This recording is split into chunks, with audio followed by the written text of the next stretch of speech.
Good day, everybody. This is the public participation part of the May 22nd special meeting of the Common Council regarding the mayor's proposed budget. Time is now 6:32 p.m. We have some stragglers coming in, but they'll all be here, I think. So if you've signed up or you want to speak, you please state your name and address and limit your time to 3 minutes. And this is a hearing limited to the topic of the budget items only. So I have, first speaker is Chris Anderson and Elizabeth. Hello. Hello, everybody. My name is Chris Anderson. I live at 38 Forest Street. This is Elizabeth Anderson. She, of course, also lives at 38 Forest Street. I came tonight to testify about the budget. I know that this is a contentious topic every year, this year of all years in particular. And what I would like to urge the council, both Democrats and Republicans alike, is to figure out a budget together that lowers the tax rate as compared to the budget that was proposed by the mayor. Since the mayor's budget was released, a significant amount more in state aid has been distributed to the city through the form of, pilot funds, as well as a one-time relief of $4 million from ARPA, which of course this is the last year that'll allow that to happen. And I believe the combination of those funds with some strategic cuts potentially in other areas will allow you to set the mill rate at 38.28, which is what it currently is. The reason that this is so important is because last year the mayor's proposed and council passed budget resulted in one of the largest tax increases that we've seen in the last decade or so. Myself, my mortgage payment went up about $90 a month, a little bit over that, due to the tax increase. One of my rental properties that I own, I just got the escrow analysis changed, and that went up $550 a month, and that either comes out of the profit that I'd like to generate on the building, or I pass it directly on to tenants, which results in higher rents. And neither of those are really great things, and that's not unique to me. This is common across the city. And so to pass a budget this year that increases taxes across the board again, I think would be really difficult and hard for folks to swallow. So and the other thing to think about is, I know that nobody wants to make difficult cuts. Nobody wants to have those conversations. But that $4 million ARPA that you can use to plug the budget this year, it's this year only. Next year, that hole is going to be there again. And you're going to have to either come up with $4 million of new revenue through more taxes or other state aid that maybe can be negotiated, or you're going to have to cut then. So it's best to start to have those conversations now about what we can realistically afford with the tax base that we have and what we can't. So that's what I got to say. I would love to stay and listen to all your negotiations, but somebody has a bedtime pretty soon.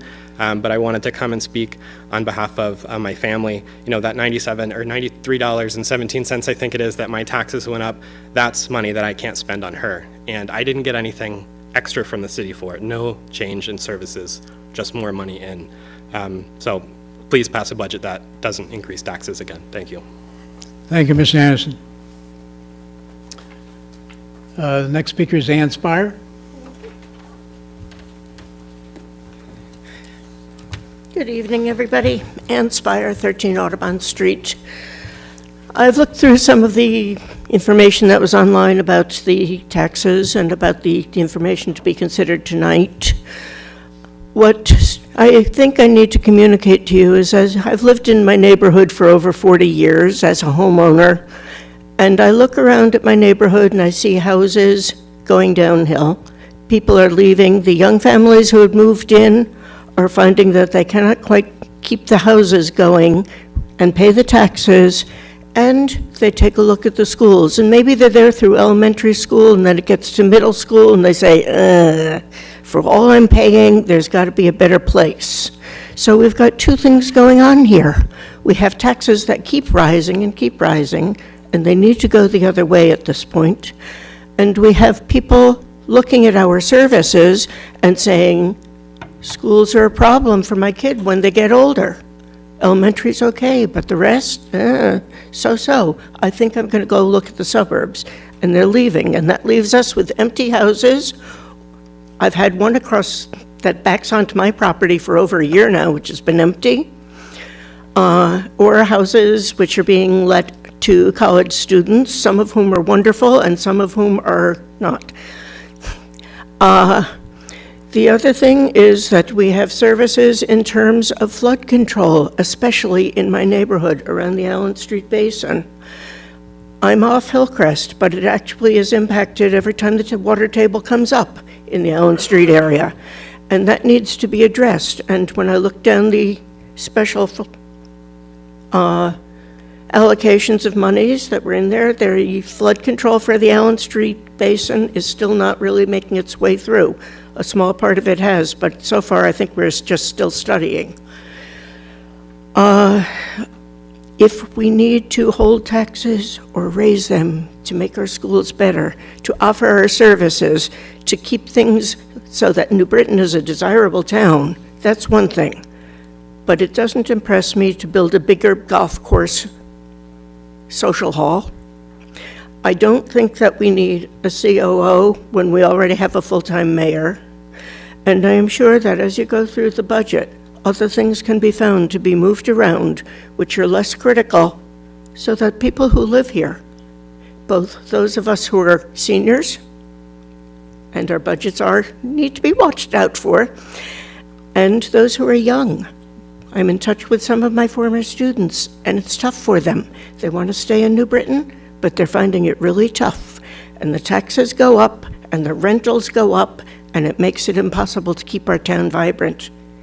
I ask you, work a little harder and find the ways to keep it vibrant. Thank you. Thank you, Ann. That's all the names I have on the list. Anybody online? No. Anybody else wish to speak? Anybody else wish to speak on the budget? Third time, anybody else? Hearing no other speakers, we will close this public hearing at 6:39, and this special meeting will begin shortly. Thank you.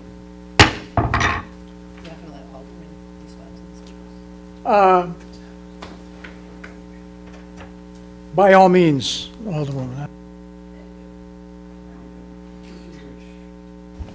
Thank you. I'm going to save most of my comments when we get into the budget. I understand your side will be proposing an amendment. It'll be interesting to see what you're doing. I just want to raise a couple of things. One, and I'm sorry that former Alderman Chris Anderson left, because I would have liked to address specifically. He talked about how upsetting it was that the mayor raised taxes. And I believe during the campaign it was all about the mayor raising taxes, even though the mill rate went down. And you will argue that although, because property values went up, the mill rate went down, and there was a little bit more in what you paid, but it wasn't due to the mill rate. However, the mill rate being reduced was what complicated the motor vehicle tax reimbursement from the state. So you guys can't have your cake and eat it too. So we're mad at the mayor for raising taxes, but by lowering the mill rate, the threshold between the capped motor vehicle mill rate and the mill rate on real estate and personal property shrunk, which then meant our motor vehicle reimbursement from the state also shrunk. So you can't have your cake and eat it too. Also, the motor vehicle reimbursement, I think there's a misunderstanding that $4 million is floating out there as free money and it could all be used for some other purpose. $3 of that $4 million has already been encumbered and accounted for in the mayor's budget that's in front of us this evening. So there is only $1 million out of that $4 million ARPA money that's not accounted for, which we will, I'm sure, be discussing tonight.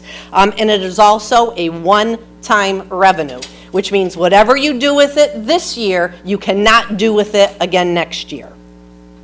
For Ann Spire, who talked about empty houses, that is very surprising to me, because when I see houses in New Britain go on the market, they are snatched up in less than a month. So the fact that there's a house in your neighborhood that's empty is a shock to me, because they are just being grabbed up, at least in my neck of the woods, they are. And cuts in other aspects of the budget to help fund education. Most of the budget is employee costs. So if you're going to cut something to either reduce the mill rate or give to education, you will be cutting union jobs, no doubt. And I would be surprised that the majority caucus would be in favor of cutting union jobs. But outside of saying those few things, I'll save all the rest of my comments for when we debate the budget. Thank you. Okay, I'm sure you won't repeat yourself. I will.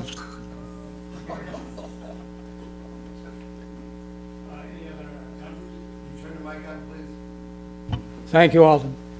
Any other, Ms. Scott? I just want to thank Chris and Ann for coming out, and baby Elizabeth, she's super adorable. And I just want to support the fact that we do need more money for education. So I appreciate both of you coming and speaking upon that.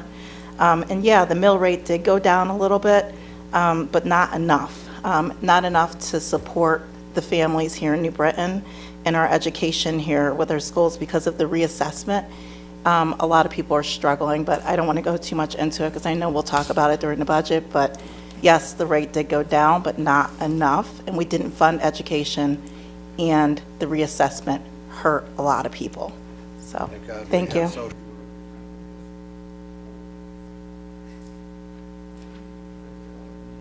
Thank you, Alderwoman Scott. Any other members? Any other members? Any other members? Hearing none. This portion of the meeting is closed, and we'll begin the special meeting shortly.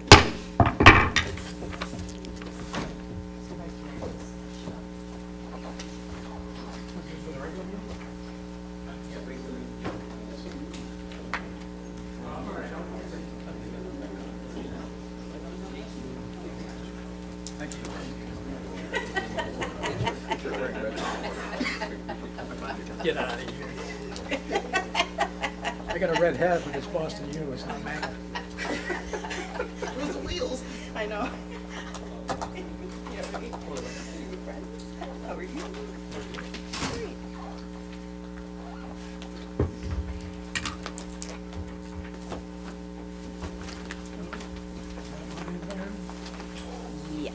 Sorry about that. No Worries.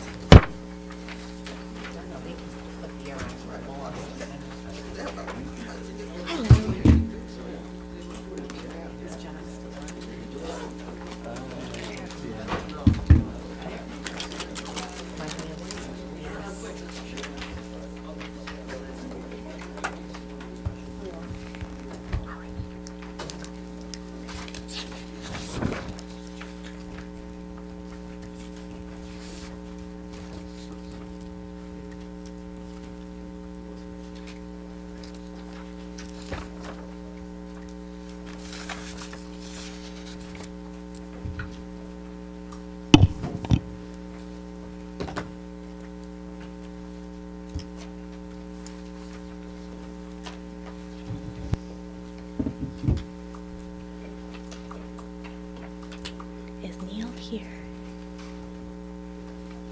He's not here yet. I know, I just don't want to start without him. That's why he was here, right? Neil was here.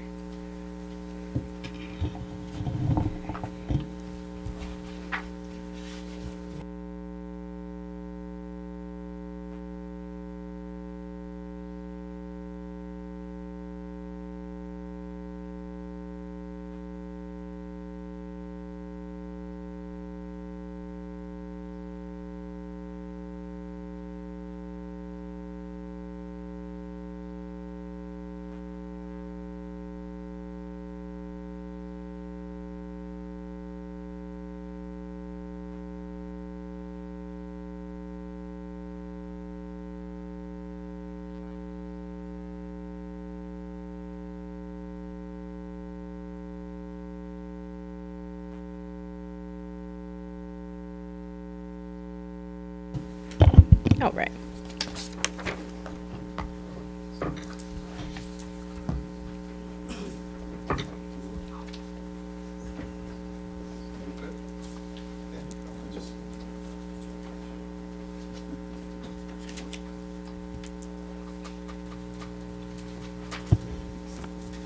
Okay.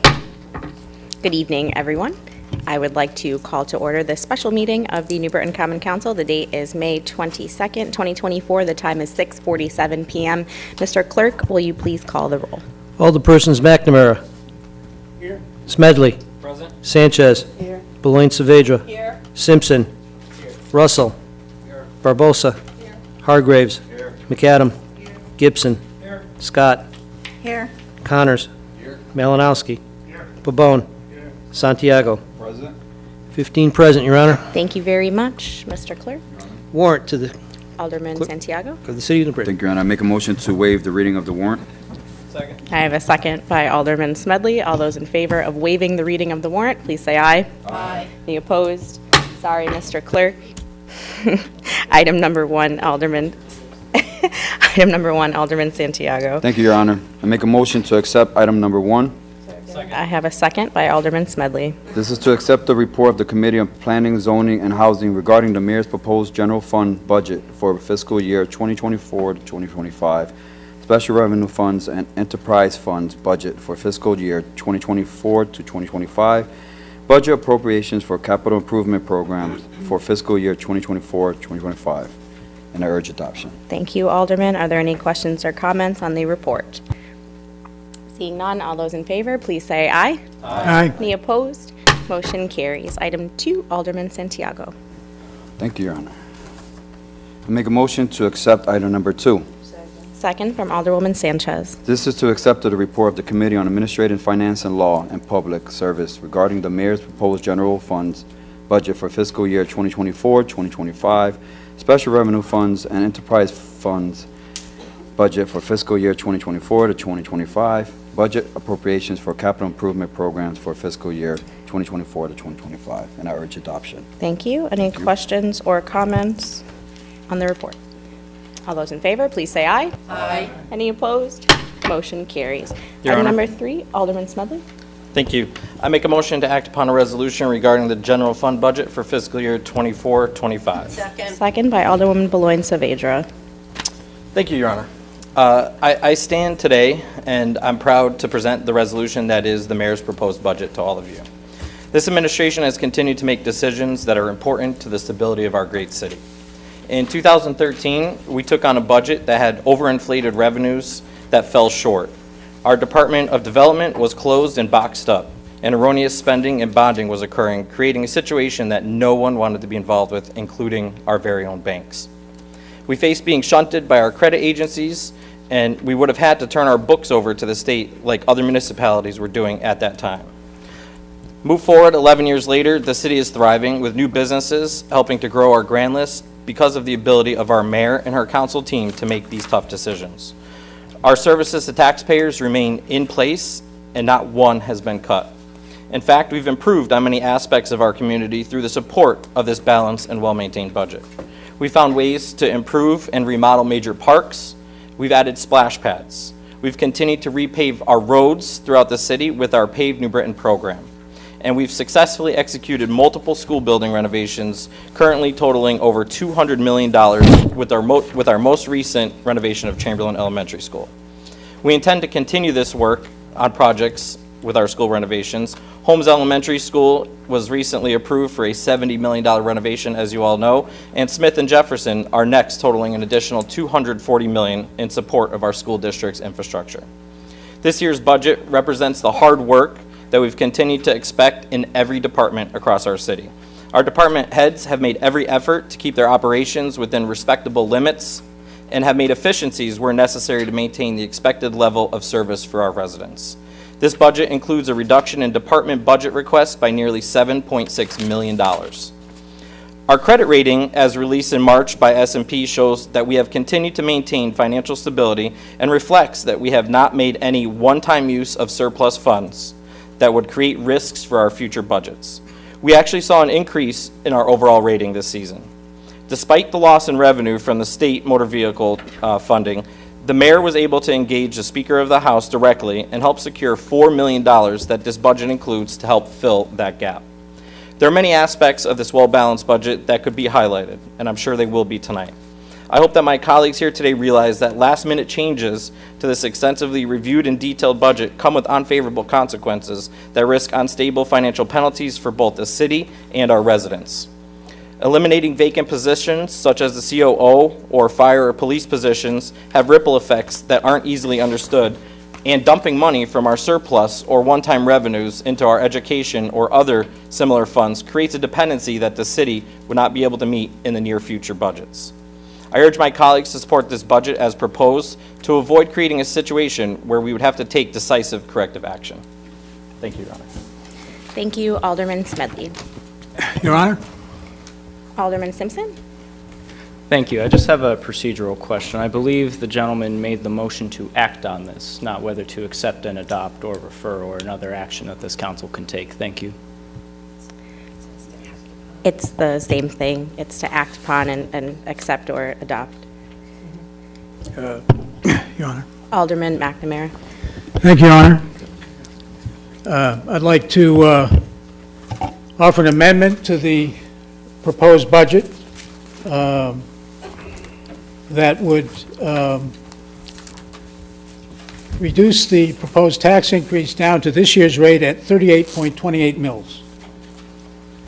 And if you'll allow me, I'll explain what our caucus is planning to do.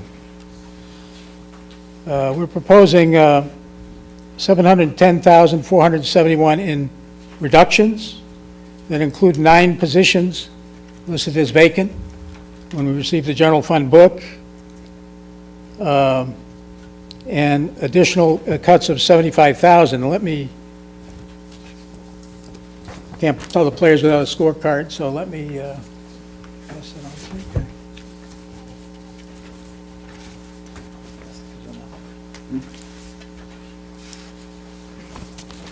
Thank you.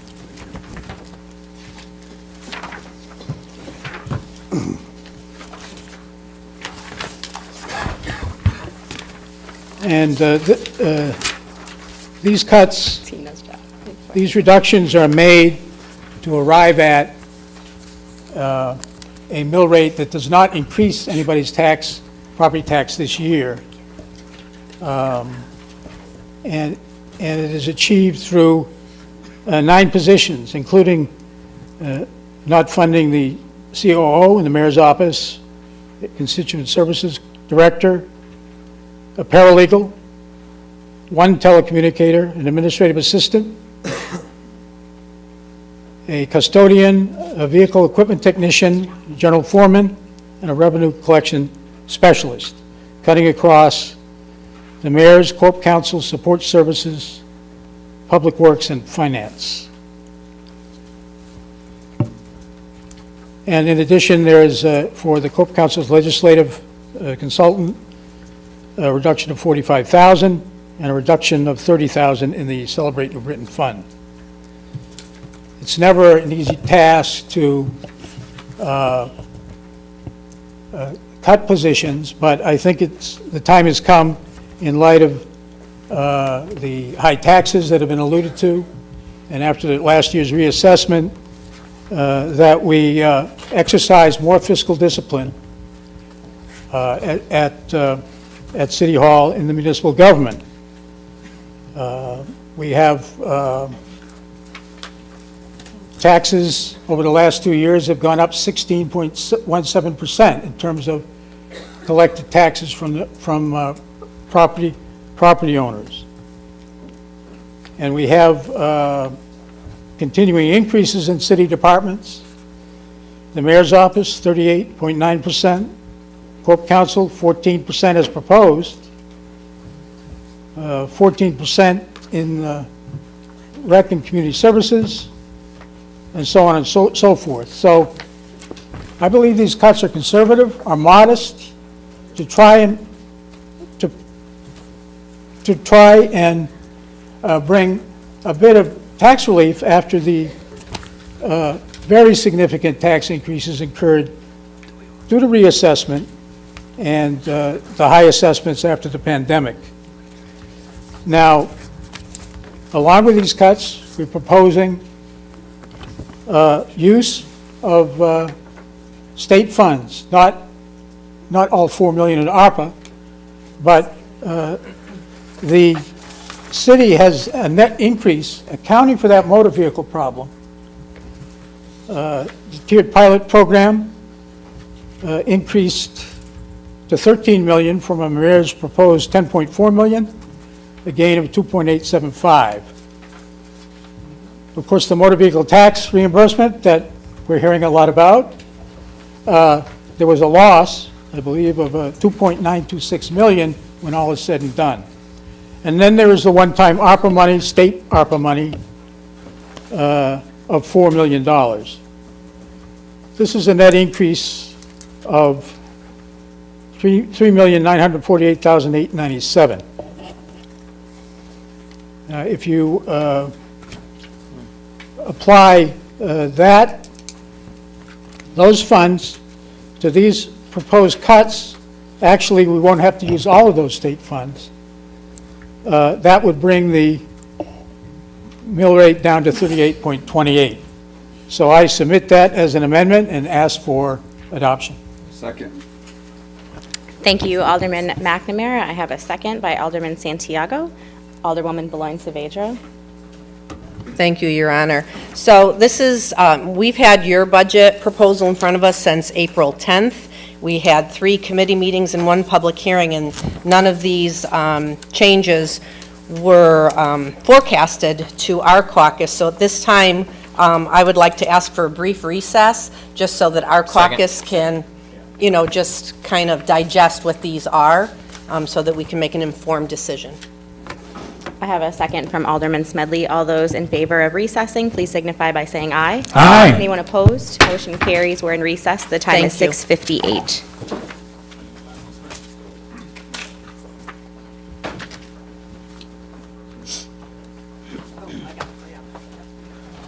I got it. There's prevention our youth leadership groups in there.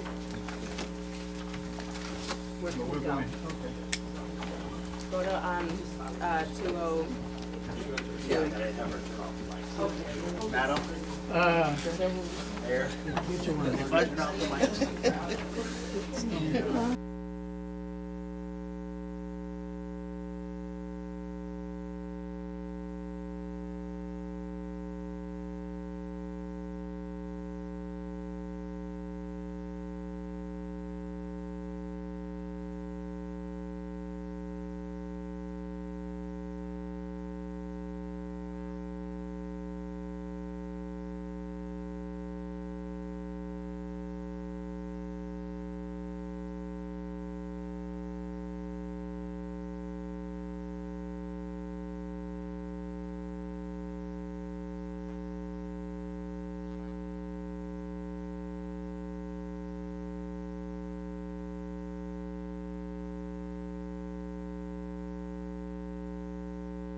Alderwoman Beloin Saavedra. Your Honor, I make a motion that we come back into session.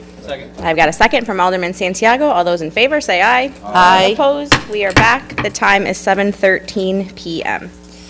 Okay, Your Honor, if I Alderwoman may. Beloin Saavedra. To the maker of the resolution, a couple of questions for us to be better able to digest it. Again, on such short notice, it wasn't shared with us prior to the meeting, so we do have some questions. Going to the second page of the resolution that talks about your cuts, and you describe them as vacant positions as of the time that the budget was put together. So whomever is in the audience that could answer the question on these positions, do we have somebody who could answer whether these positions currently are vacant or not? Well, okay, well, so in the mayor's office, the Director of Constituent Services, I know that that came up in our committee meeting when Mr. Dorsey presented, and at the time you told us that that was Tina Santana was in that position as a part-time person. Correct. Okay, and just because this has come up through, the majority party has raised the issue of having Spanish speakers at City Hall. Tina Santana is a Spanish speaker in the mayor's office, so that position isn't vacant, and it is held by a person who speaks Spanish. The paralegal, I guess I'll just ask Attorney Bizzarro if the paralegal position is still vacant or if someone's been hired? Good evening. It is not vacant any longer. We did hire Vanessa Volpe a couple weeks ago. She started already. So. And for clarification purposes, there are 3 attorneys in the office and 1 paralegal now? There are 2 attorneys full-time, plus myself, and there are 2 paralegals now. Yes, thank you very much for that clarification. The teller communicator, maybe Mr. Delgadillo, is that under you, Support Services IT? The telecommunicator position that's listed here, is that currently vacant? Have you hired the person? Are you in the process of hiring it? And what does that person contribute? Through you, Your Honor. It's surprising. Telecommunicators, the 911 answering service for the entire city of New Britain. We receive thousands of calls daily. We currently have 4 I requested for approval that are currently going through the process of psychological background, physicals, and everything that are currently going through that got approval through the mayor's office for those hires. But one loss of at all in that department is a significant public safety risk to the entire city. I'll tell you that right now. So. All right, I'll be so very it clear says about that. Support Services IT, so we are talking about... Yes, that is a dispatcher 911 position, correct. Okay, it is, okay, so very good. We were just a little confused at what that position was. So it's vacant, but in the process of hiring right now? That is correct. Thank you very much. Support Services, you might as well stay there. Administrative Assistant? That she has been currently working for the last 2 months. For 2 months, okay. Correct. Thank you very much. Support Services, a custodian. That position is vacant. Now, is that any custodian, or is that the custodian position that was added to the budget for the new Public Works yard? That is correct. I was going to get into that. So that is actually a new custodian budget to do the new Public Works yard, as well as the new Osgood facility that we built there. With that $10 million project, we have a facility there that's going to run after-school programs. So that would also be his duties, as well as a lot of the other buildings that we have. Typically, right now, the custodians, we do what we can. We're spread thin, but we try to make do. Especially during COVID, we made do as best we could then. But we are spread thin on custodians. So to take on such a large building that's brand new and to not let it deteriorate, wear down, and cost us more money in the future, we felt that another custodian position, not just for that building but other buildings as well, was going to assist that significantly. Okay, my understanding is that's the only new position in the budget, is that custodial position.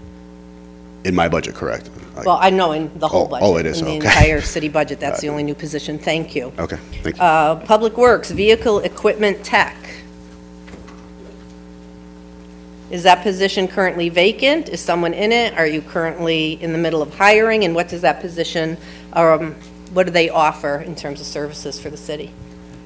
We maintain over 400 vehicles and 360 pieces of equipment. Yeah, it's in the process. We've already have a candidate that we're onboarding, and then we promoted an additional VT that was a maintainer. So both of those are not quite, one of them is filled, the other one is in the process of being filled. You were speaking about the general foreman position as well as the equipment tech in your response, or no? General foreman position is currently being filled. Okay. So they were both vacant at the time the budget was put together, but with the anticipation of filling those, which keeps your department pretty much status quo, is that? Yes, I mean that, yeah. Okay. What does your general foreman do? That general foreman is in charge of every single park, except for Willowbrook Park. So that, he's in charge of the maintenance of all of the parks. He oversees 3 foremen and all of the parks crews. What union is that position in? 1186. That's 1186. Okay, thank you. That's it for you right now. Thank you very much. Finance, revenue collector specialist. Hello. Hello. We have a revenue collector specialist. The second interview is actually May 31st. So, and we have 3 very talented candidates, and we're looking to hire immediately on it. So it's the second and final interview, and we're already in the works on this one. Can't wait to have It's for the someone. tax collector's office. That's for the tax collector's office. Yeah. And is that a new position? Is that a position that was vacated by somebody else and you're hiring to backfill it? Yeah, it's a combination. It's a, we're backfilling a position, but the old one only focused on tax, and this one focuses on tax, water, sewer, and clean water. So we're actually fixing the office. Okay, but you're not increasing the number of employees in the office? No. It's just kind of redefining what the job description is for Yes, this? finally getting that office how it should be. Okay, very good. Well, you know what, as long as you're up at the podium. Sure. Our caucus, when we were reviewing this for the recess, we were a little confused because the resolution states that the mill rate will be dropped to 38.28, but the only amount of money that's being reallocated in the resolution is the $710,000. The 1.07 of unallocated ARPA funds are not even listed in this resolution. So as the resolution is before us, there's only $710,471. So what would that bring the mill rate to? I'd have to check. I was saying it earlier. If you give me a minute, I can do the difference. So just let me get my paperwork. Okay, thank you.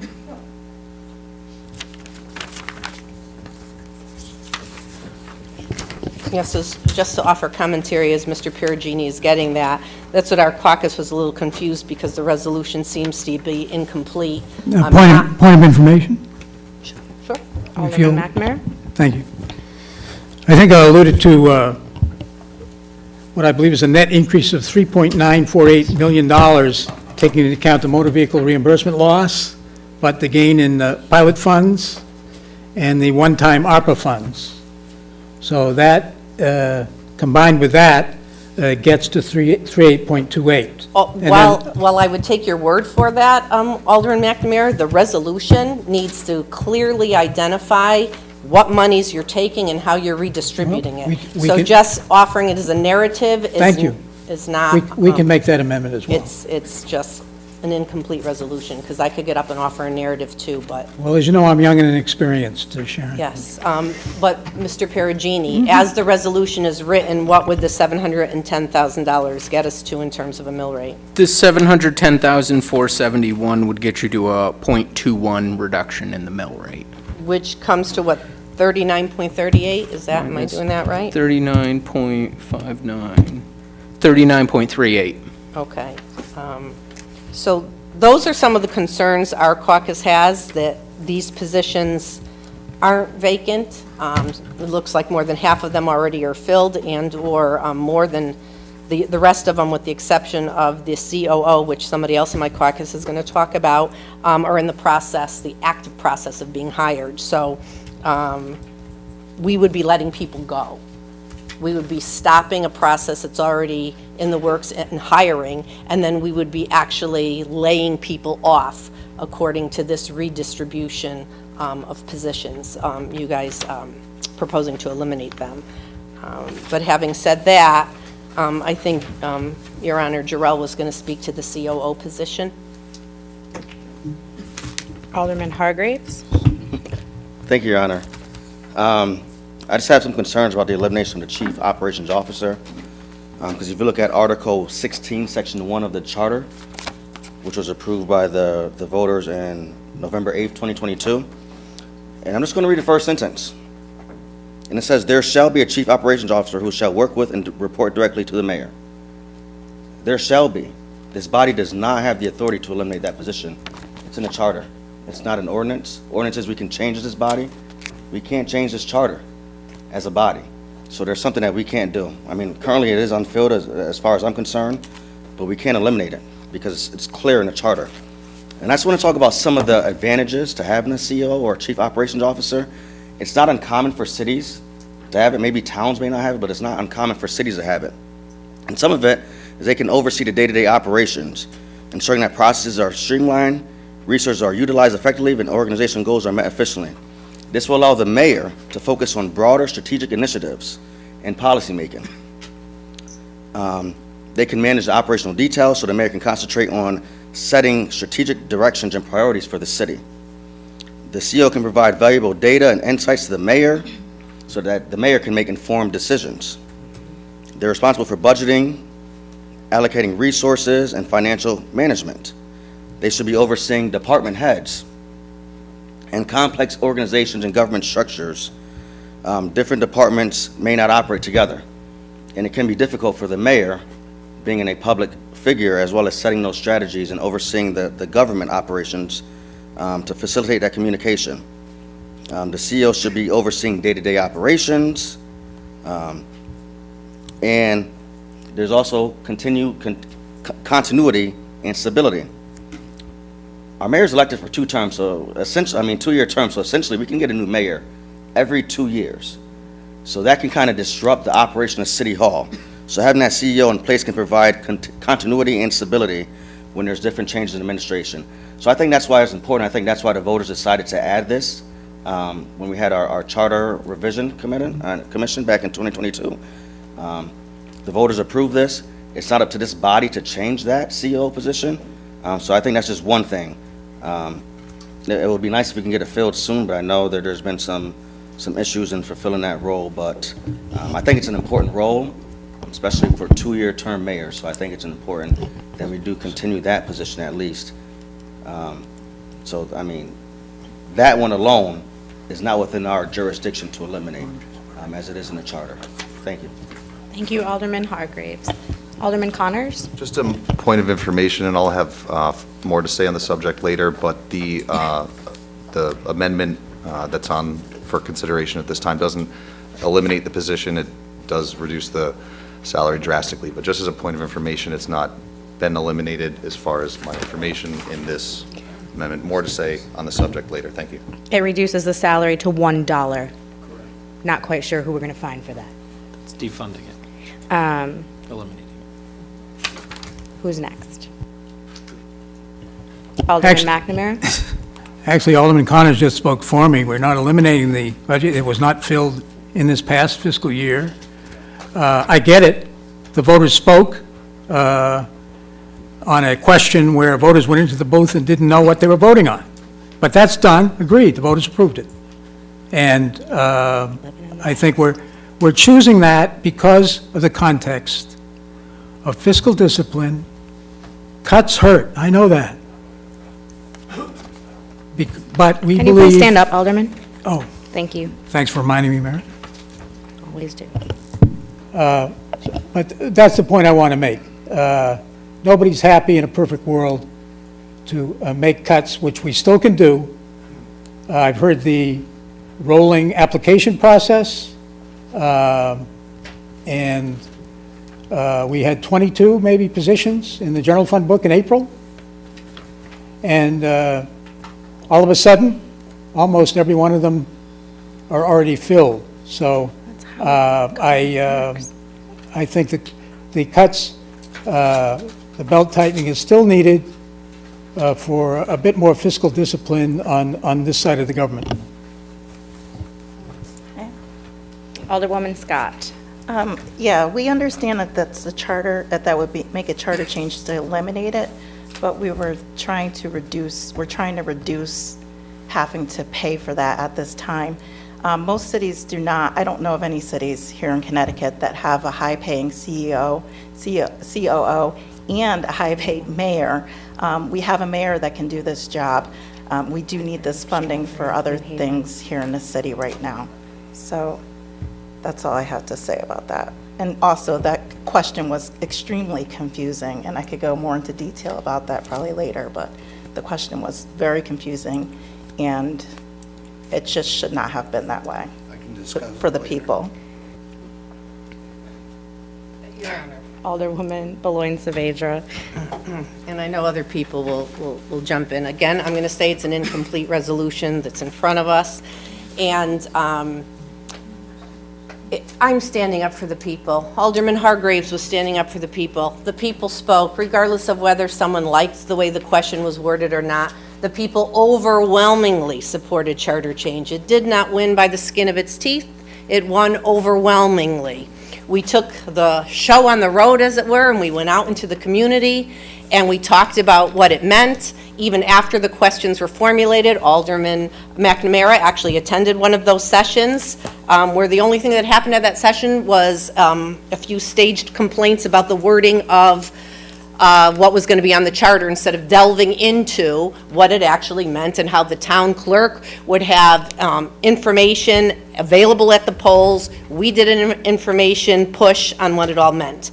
But I want to say we're standing up for the people. The charter change is a vote of the people, and they voted for this position. It's a little insulting to say that the salary was reduced and not eliminated by leaving $1 in. That's insulting. And by defunding the position, you are in essence tying the hands of city government to fulfill the charter.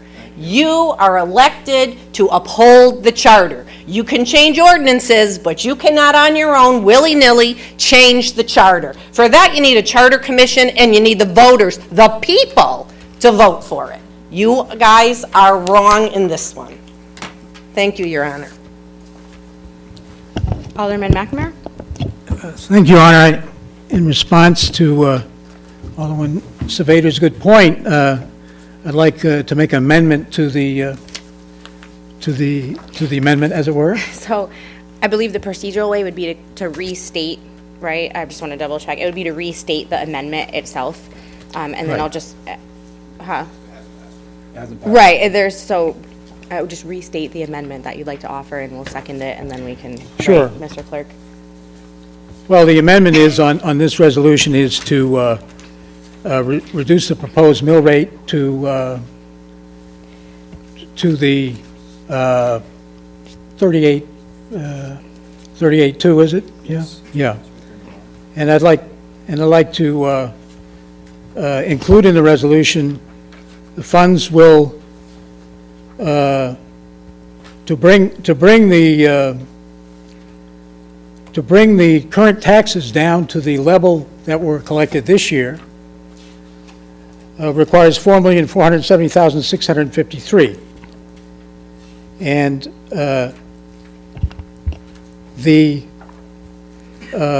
along with the proposed cuts, I would propose use of the net increase in state funds that also accounts for this loss of the motor vehicle reimbursement of $2 million through the tiered pilot funding of increase of $2.875 million, $404, and the one-time ARPA money of $4 million. Is that? I would think it would be the difference of what they used before. And that's right. And we would probably not, we would probably not use all of that if our cuts come through. There would be a balance left in those state funds, the net increase. Thank you. That's so I make the motion to include the source of state funds. Do I have I have a second from Alderman Santiago. Thank you. Alderwoman Beloin Saavedra. Okay. I got nothing on this one.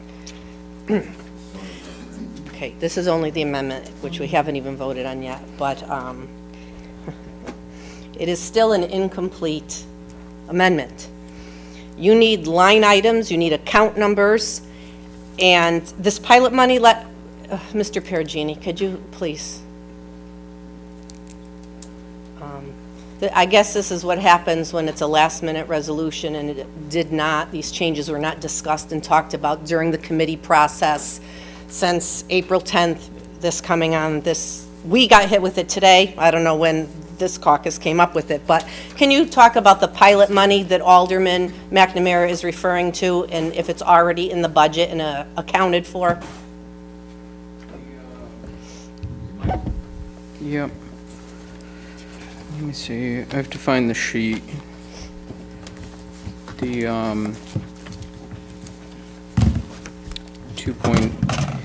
2.8 referring to, let's check in the budget.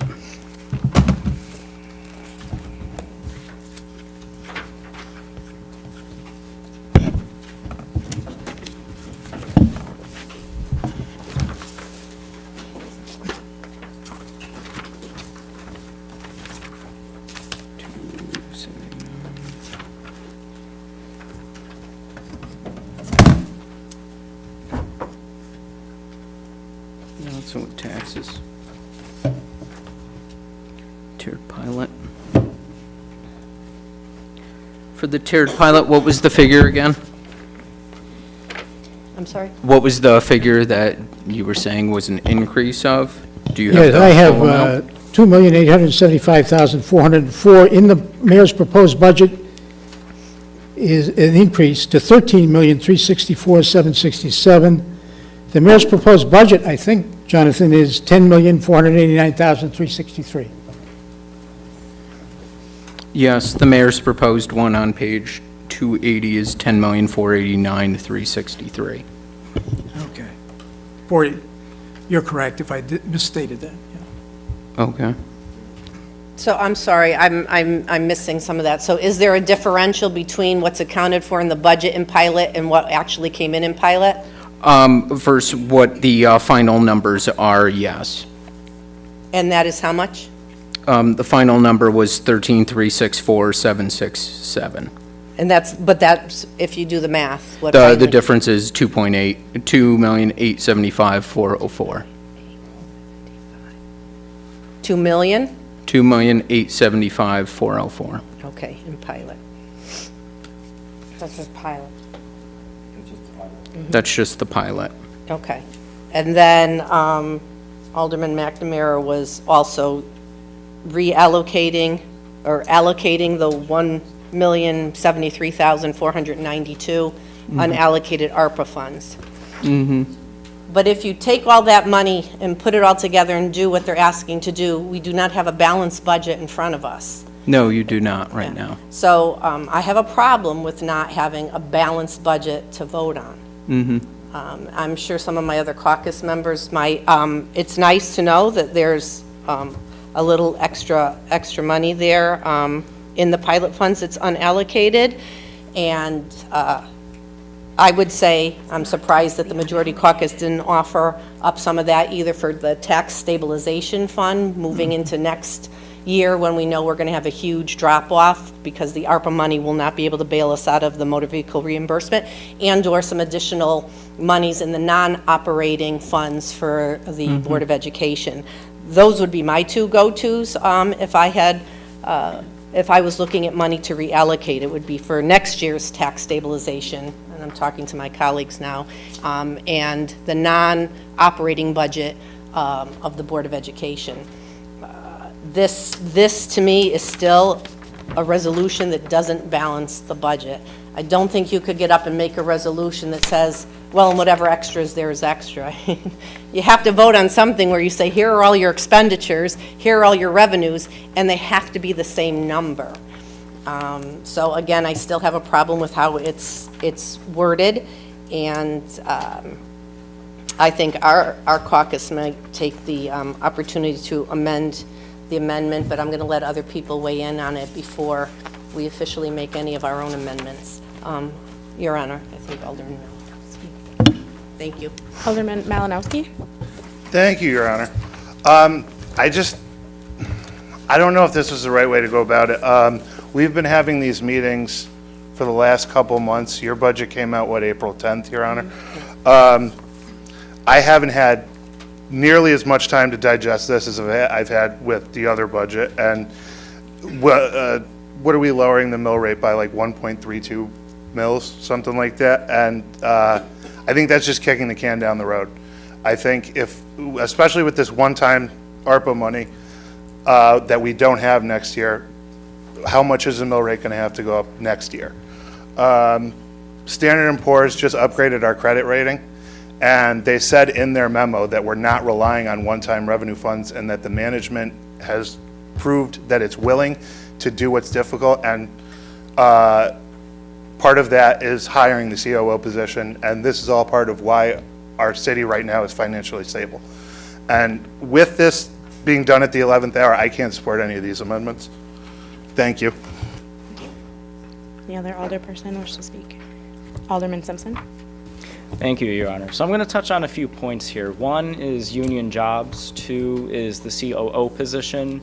Three, what is common and uncommon in municipal governance as far as the COO. Disruptions to City Hall, the timing of us finding out regarding the pilot funds, and one-time revenues. One is that I don't think there is a city budget this year where working people come out on top, because the fundamental question that this body has to answer collectively is whether or not we raise taxes. So whether we avoid that through, and as hard as it weighs on my heart, to propose cuts to union jobs, the other part of that equation is, are we going to raise taxes on every single union member in the city of New Britain, right? And by an indirect way, if you rent, your rent could probably be increased if your taxes go up. So there really isn't a working class win in this kind of municipal budget. In terms of the people choosing the COO position, Alderwoman Saavedra is absolutely right. Alderman Hargraves is absolutely right. The people did choose it, but the material reality is, since the people chose it, we still haven't gotten a COO. And so while this amendment doesn't eliminate it, it defunds the position, at the end of the day, it will achieve exactly as much has been done since the people made this decision. It's not a fun decision to make. I don't enjoy it. I don't take pleasure in it, but my focus for this budget was one of two things. Was one, to keep taxes steady. Throughout the past couple years, assessment values had skyrocketed, and it was the previous council and the mayor who appointed me to the Board of Assessment Appeals, where collectively we heard almost 500 cases of time and time again people saying New Britain is becoming unaffordable, people relying on Social Security, and if a spouse dies, that income is now essentially halved. People putting off necessary home repairs, which for the folks coming up and talking about flooding, I wouldn't be surprised if they put off those repairs too. And so, the people did choose it, and I think it's hard to weigh the options between raising taxes and making difficult cuts, but that's why we're here. We're here to discuss and deliberate on it. It is common for, what is common is for the people to elect the mayor every 2 years, right? But what is uncommon in municipal governance is a strong mayor government to also have a city manager, especially when, and this, I promise this isn't a dig to the mayor, but just the fiscal reality is, both of these positions pay well over $100,000, and if this contributes to us raising taxes, I can't support that. In terms of disruptions to City Hall, Alderman Hargraves would be right. Switching the mayor every 2 years would be a disruption. But back to representing the thoughts of the people, it's in our charter. That's a decision for the people to make. Adding on top of that, according to our charter, the COO position has a term that's actually twice as long as mayor. So in the event we do hire one and there's a change to the mayor's office, there will be a 2-year period, give or take depending on when they're hired, where there can be some transitionary action. In terms of the pilot funds, I found out today as well. I can't speak for the rest of my caucus, but this is new information, and I'm happy to deliberate, discuss, and find something that works for everybody. And in terms of the complaints regarding one-time revenues, you're right, this is a one-time revenue, but the notion or any complaint related to it doesn't change the nature that it is a one-time revenue. So whatever we decide to do with it, we're not gonna have that to sit on next year. So if we can buy our residents at least a year of tax relief, a year of delayed increases, if that's a choice we're proposed with, I'm prepared to make that. Thank you. Thank you, Alderman Simpson. The other alderperson wish to comment on the amendment.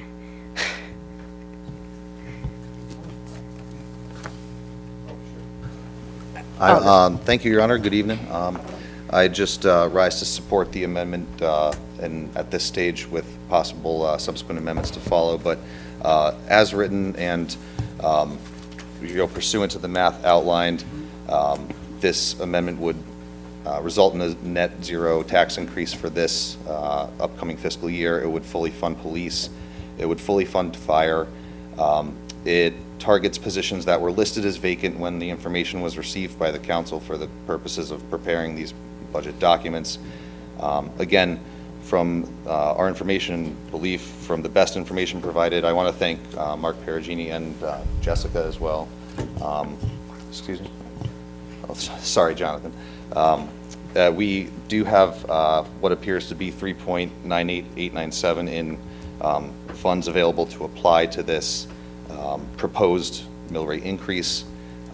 This is just a reflection of our values. It's not necessarily us impugning the efforts of the administration or any of the departments putting together their budgets. But again, as Alderman Simpson said, even a temporary reprieve from a tax relief after increased bills in prior years would, I think, be beneficial to my neighborhood, all of our neighborhoods. Again, this is a relatively marginal change, allocating what, again, from our best information, are additional funds not previously, foreseen by the proposed budget, and it would just provide a little temporary, albeit relief, for our fellow residents without, again, cutting necessary services such as fire and police. But with that, I'll possibly have more later. Thank you.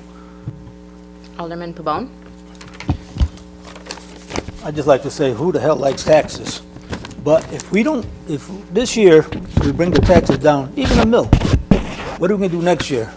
We're gonna have to double that for all these other people that need raises and everything else.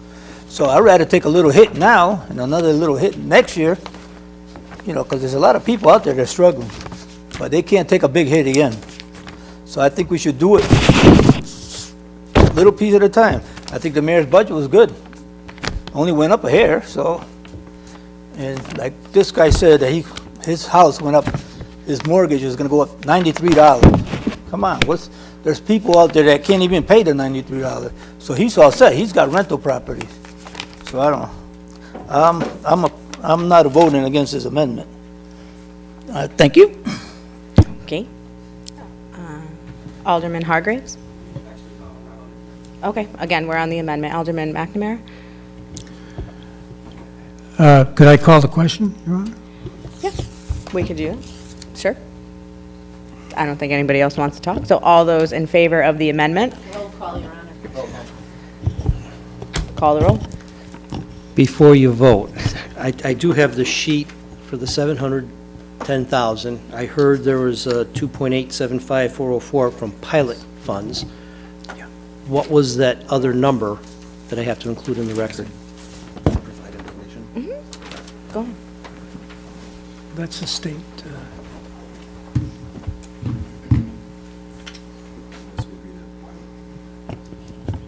Yeah, I got that one.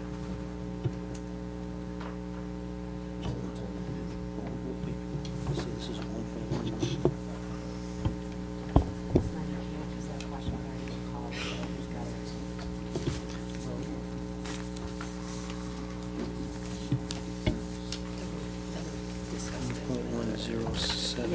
300. So 1 million. It's gonna be a marathon night.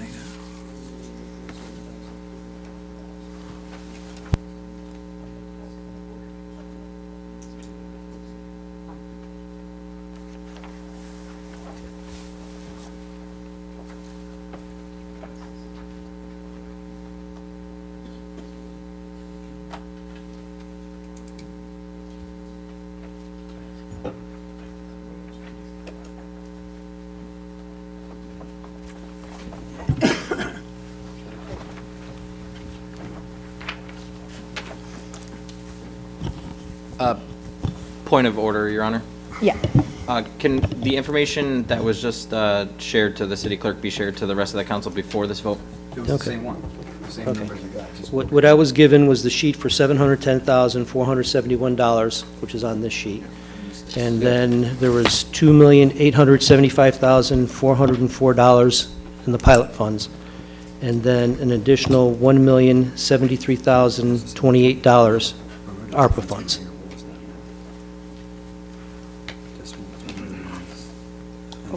And I'll get the numbers from the finance director for the actual line items. Okay. Mr. Clerk? Okay. As amended, Alderpersons McNamara. It's on the amendment, not as amended. On Yeah. the amendment. On the yeah. amendment. On the amendment on the source of funds, aye. Smedley. No. Sanchez. Yes. Beloin Saavedra. No. Simpson. Yes. Russell. No. Barbosa. Yes. Hargraves. No. McAdam. Yes. Gibson. No. Scott. Yes. Connors. Yes. Malinowski. No. Pabon. No. Santiago. Yes. 8 to 7, Your Honor. Okay, so the amendment passes. So now we have the budget on the table as amended once. So now open up discussion on the now amended budget. If anyone has anything that they'd like to say on the amended budget, Alderman Hargreaves. Thank you, Your Honor. I just wanted to go back to the eliminated positions, and some of it's a little disturbing to me. The positions that want to be eliminated, such as telecommunicator. These are the people that answer our 911 calls. They're severely understaffed right now. They're causing people to work overtime. I don't know if people understand the stress that causes for 911 dispatchers, but it's not healthy. So we got to make sure that we support our people that are there on the other line when we have an emergency, make sure there's enough people there to answer that call in case of an emergency. We look at our vehicle equipment tech, for an example. In addition to maintaining all of our vehicles and equipment, they also maintain our pools and our splash pads, which are heavily used throughout the summer. And we can't have a shortage of vehicles being out because of equipment malfunctions or anything else. We got to make sure that our vehicles, our police, our fire, all of our other departments, their vehicles are well, as well as our pools and our splash pads. We look at a general foreman position.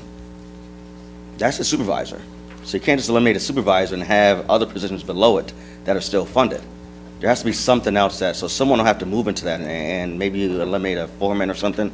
You can't just eliminate a general foreperson when he supervises other people. I'd also like to look at the revenue collection specialist.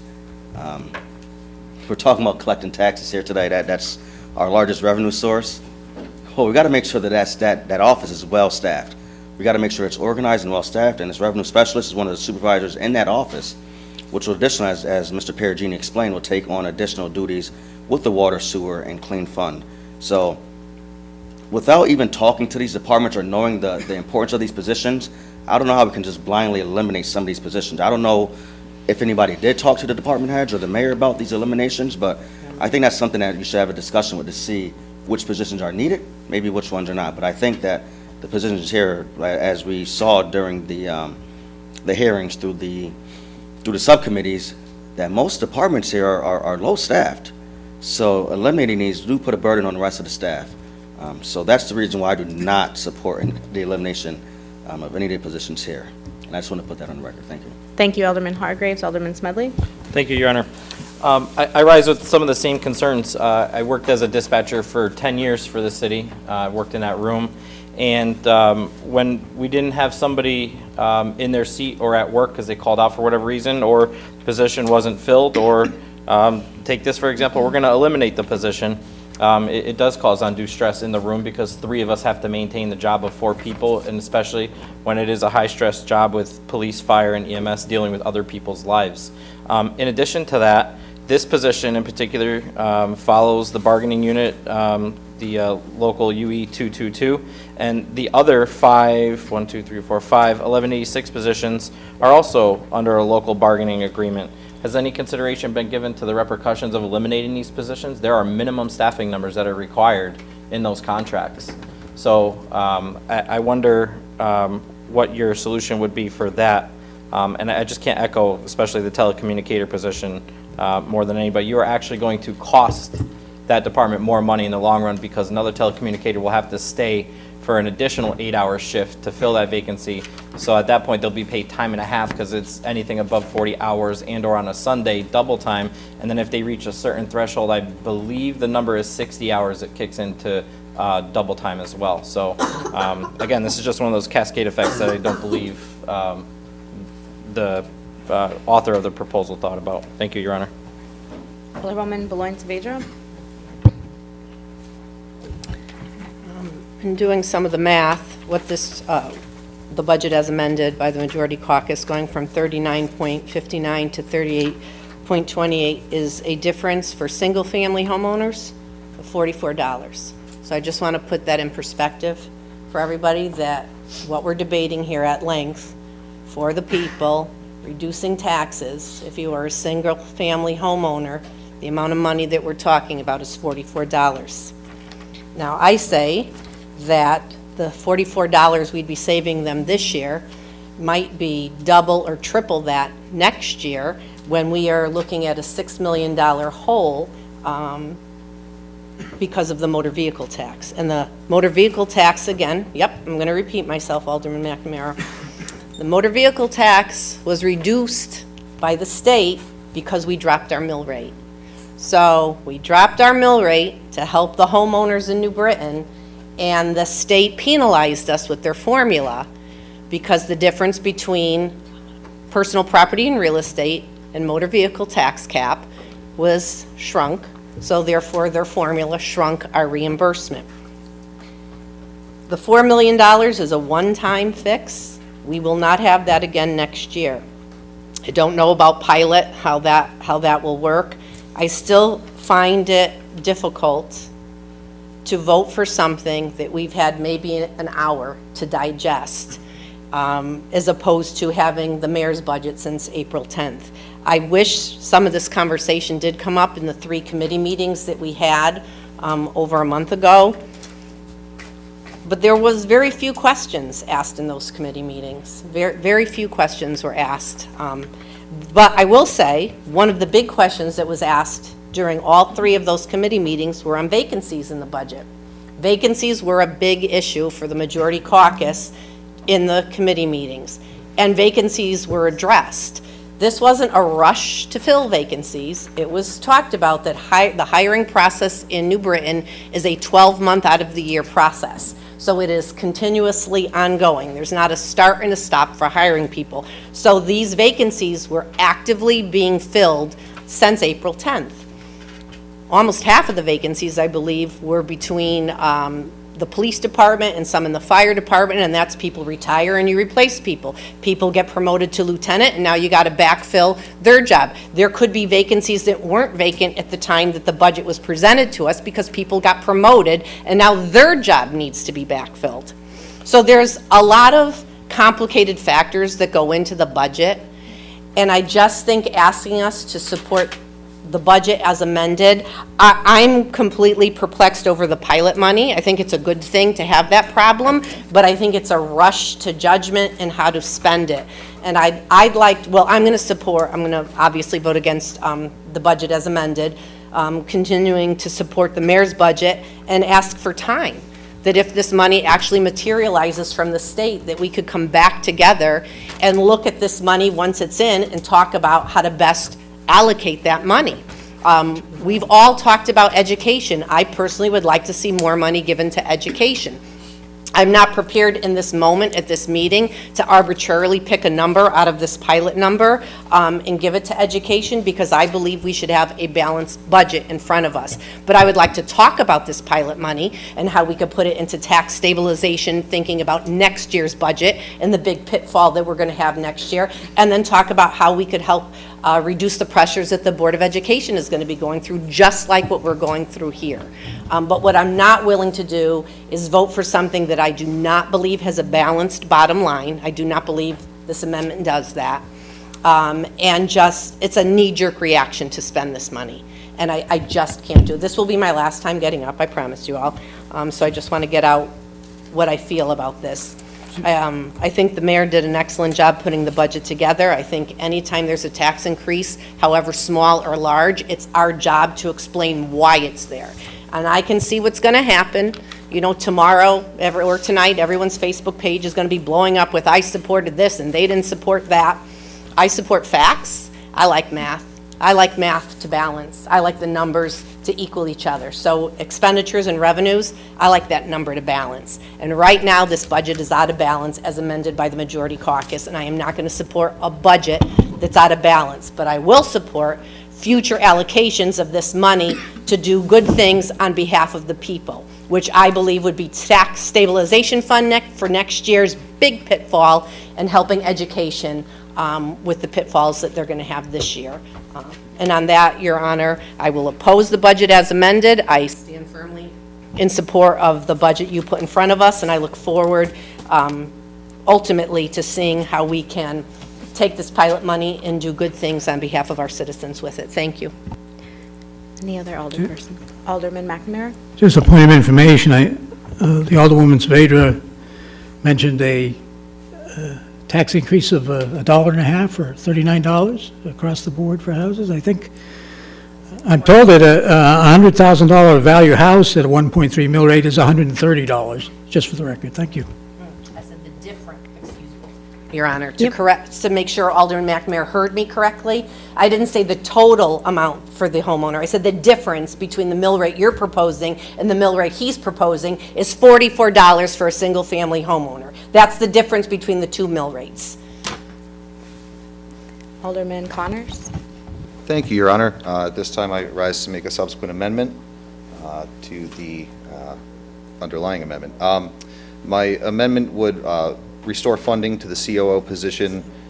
Oh, apologies. I make a motion to amend. Second by Alderwoman Sanchez. Thank you. First budget season.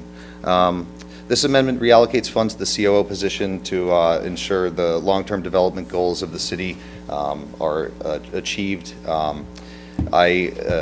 surprise to anyone here, served on the Charter Revision Commission.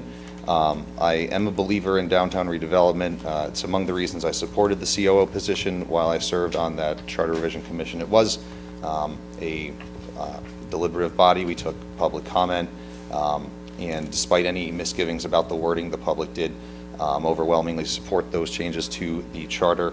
I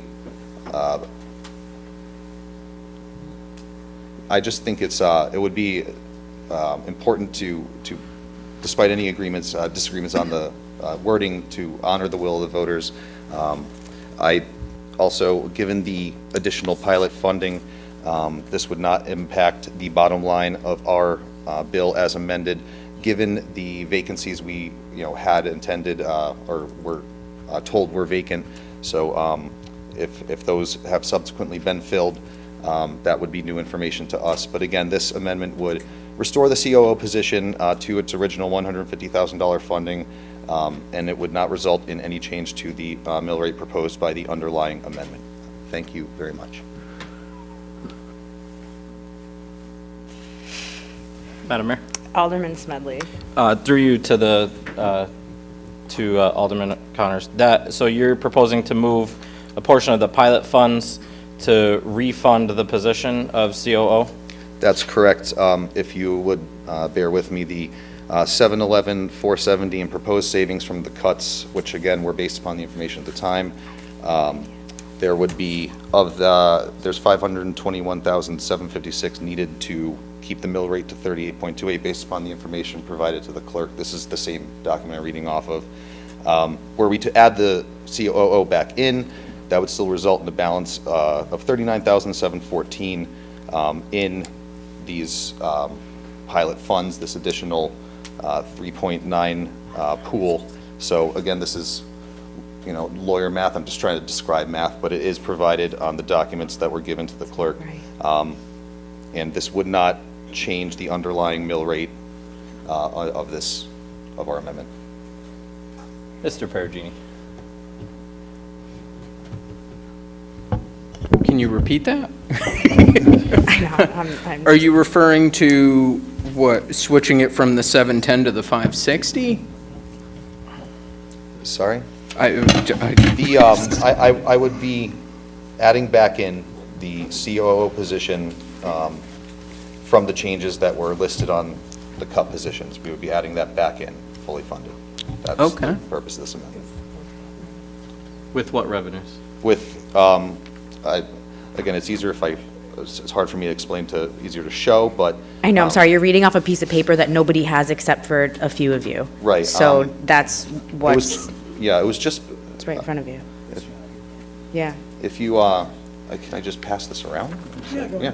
I have no idea. Thank you. I'm No, sorry, I mean, it might help Jonathan in answering your Yeah, question yeah. right now. For- I'm trying to, yeah, I'm trying to help us out here. Through you, Yes. just a point of information, I think the net effect of this would be to take less of the net increase in the state funding and leave a balance of that $3.948 million. We're netting these. And in other words, you're taking less out of the available state funding that's in the resolution.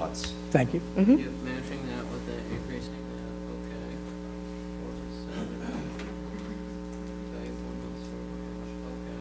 Again, so here's the total cuts right now, COO back here.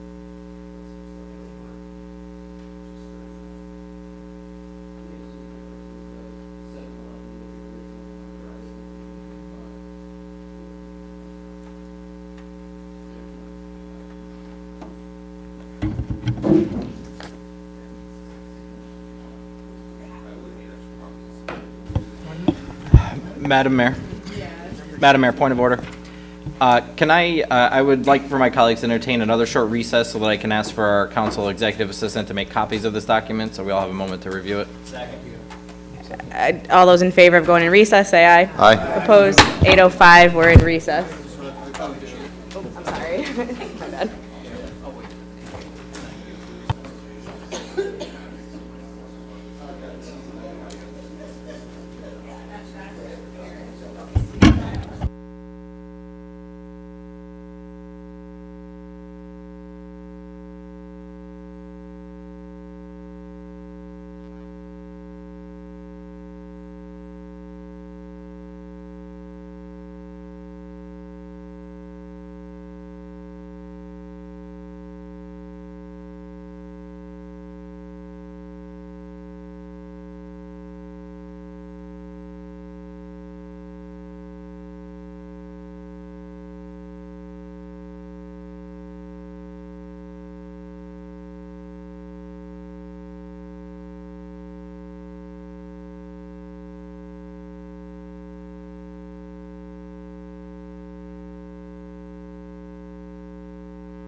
Madam Mayor? Alderman Smedley. Madam Mayor, I make a motion that we return to normal council business. All those in favor? 8:08. We're back.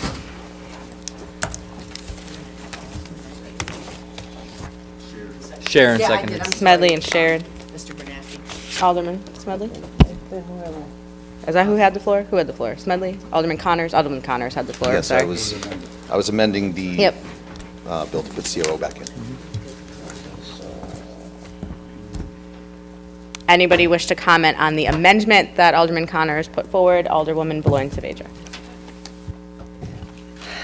Obviously, as as chairman of the Charter Revision Commission, I totally support the COO position and definitely believe we will find a way to get the money back there. The piece of paper that was just handed to us is also incorrect. It's very, very hard to ask us to vote on things that you keep giving us that's incorrect. Your resolution was incomplete and incorrect. Now this that was supposed to answer the funding question is incomplete. It says ARPA, one-time allocation. The mayor's proposed use of it, $0. That is not true. The mayor, right above it, it shows you the mayor is using 3 million of that 4 million.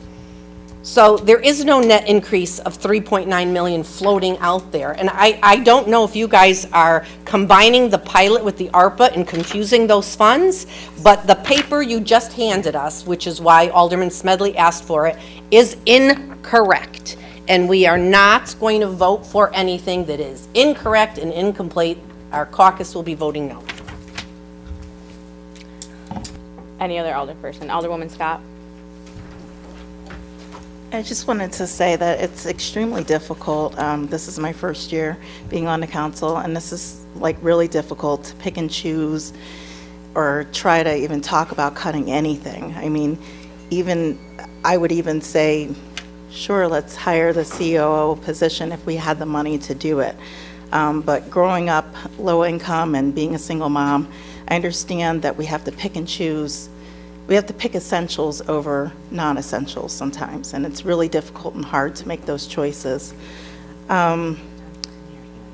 If we can do anything for the people that live here that are struggling because of what happened last year, or do anything for our kids that live here in the city, I want to make sure that we try to do that. I think that it's totally unfair that we were not given the information that these positions were filled. So we were basically given a document to review that did not, You didn't ask. didn't have updates, or we weren't given the transparency. Again, we weren't told, Justin told emailed you. and told that these positions were filled, and we're trying to come up with a budget for the people and for the city, and we don't even have all of the information. So I just wanted to make that clear. I would never want to cut a 911 operator. I didn't know, we don't have all the information. So I just wanted to make that point. Alderman Smedley. Thank you, Your Honor. Through you to my colleagues from the other side, when was this amendment put together? Because the Alderwoman said she didn't have the information. No one reached out to any department heads. There were previous conversations related to vacancies in the city in email chains with the leadership from the other side and other alder people to explain the vacancies. So I myself had a conversation with Alderman McNamara in the parking lot of CCSU just 48 hours ago talking about the vacancies. So I'm really confused how you have lack of information, Alderwoman, because there is no communication from you directly or from your caucus to any city department heads or our caucus or the mayor's office until just last night. There may have been 1 or 2 emails not related to the vacancies. So I'm really confused how you can stand up and say that you didn't have the information and you feel bad about it. We've been dealing with making these tough decisions for 11 years now, Alderwoman. So you have to educate yourself if you're going to represent the voters. Alderman Santiago? Yes, Your Honor. Thank you, Your Honor.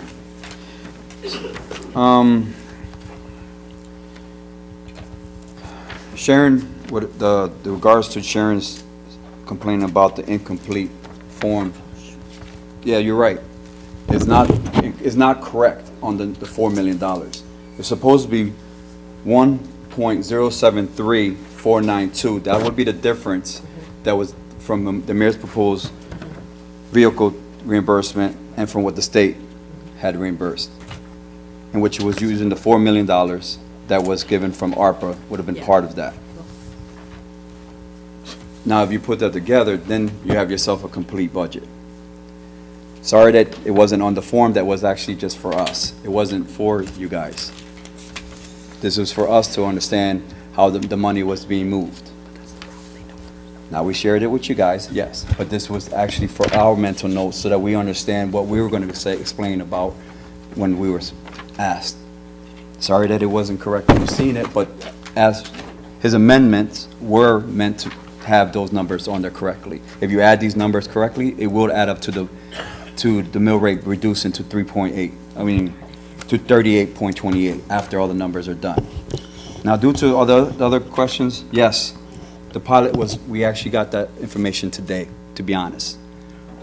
We were gonna do some other things. It wasn't current positions, because the positions that we already had made were gonna be there already. Didn't know that when it said IT, we thought that meant IT, not 911. That was the one thing that we did, we refused to do, was fire, police, any EMT, anything that had to deal with emergencies, we never would have thought about cutting it. But on our budget, it says IT.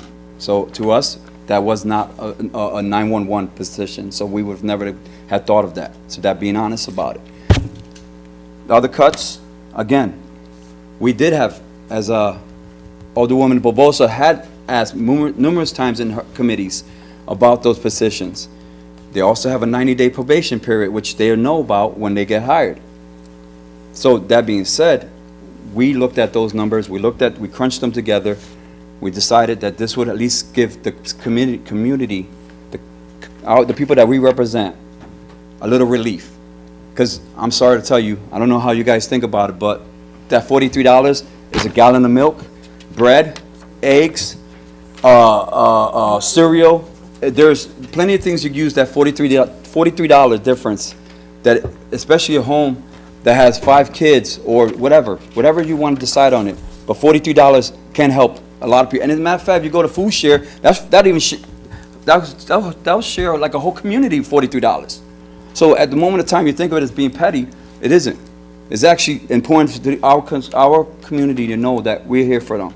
Yes, the budget was balanced the way you had it. But again, our job is to try and find ways to alleviate some of the stress or stern for the community. And we did that. We tried to. You might not agree with it, but that's what it is. That's the reason why you had your budget. And I did ask Alderman Smedley, do your caucus have any other suggestions? They said, no, we're happy with the mayor's budget. I didn't have to ask you because, first of all, you're not on the stage. It's Out between of me. order, folks. Let's Bro, not. let's go. Come on. Nope.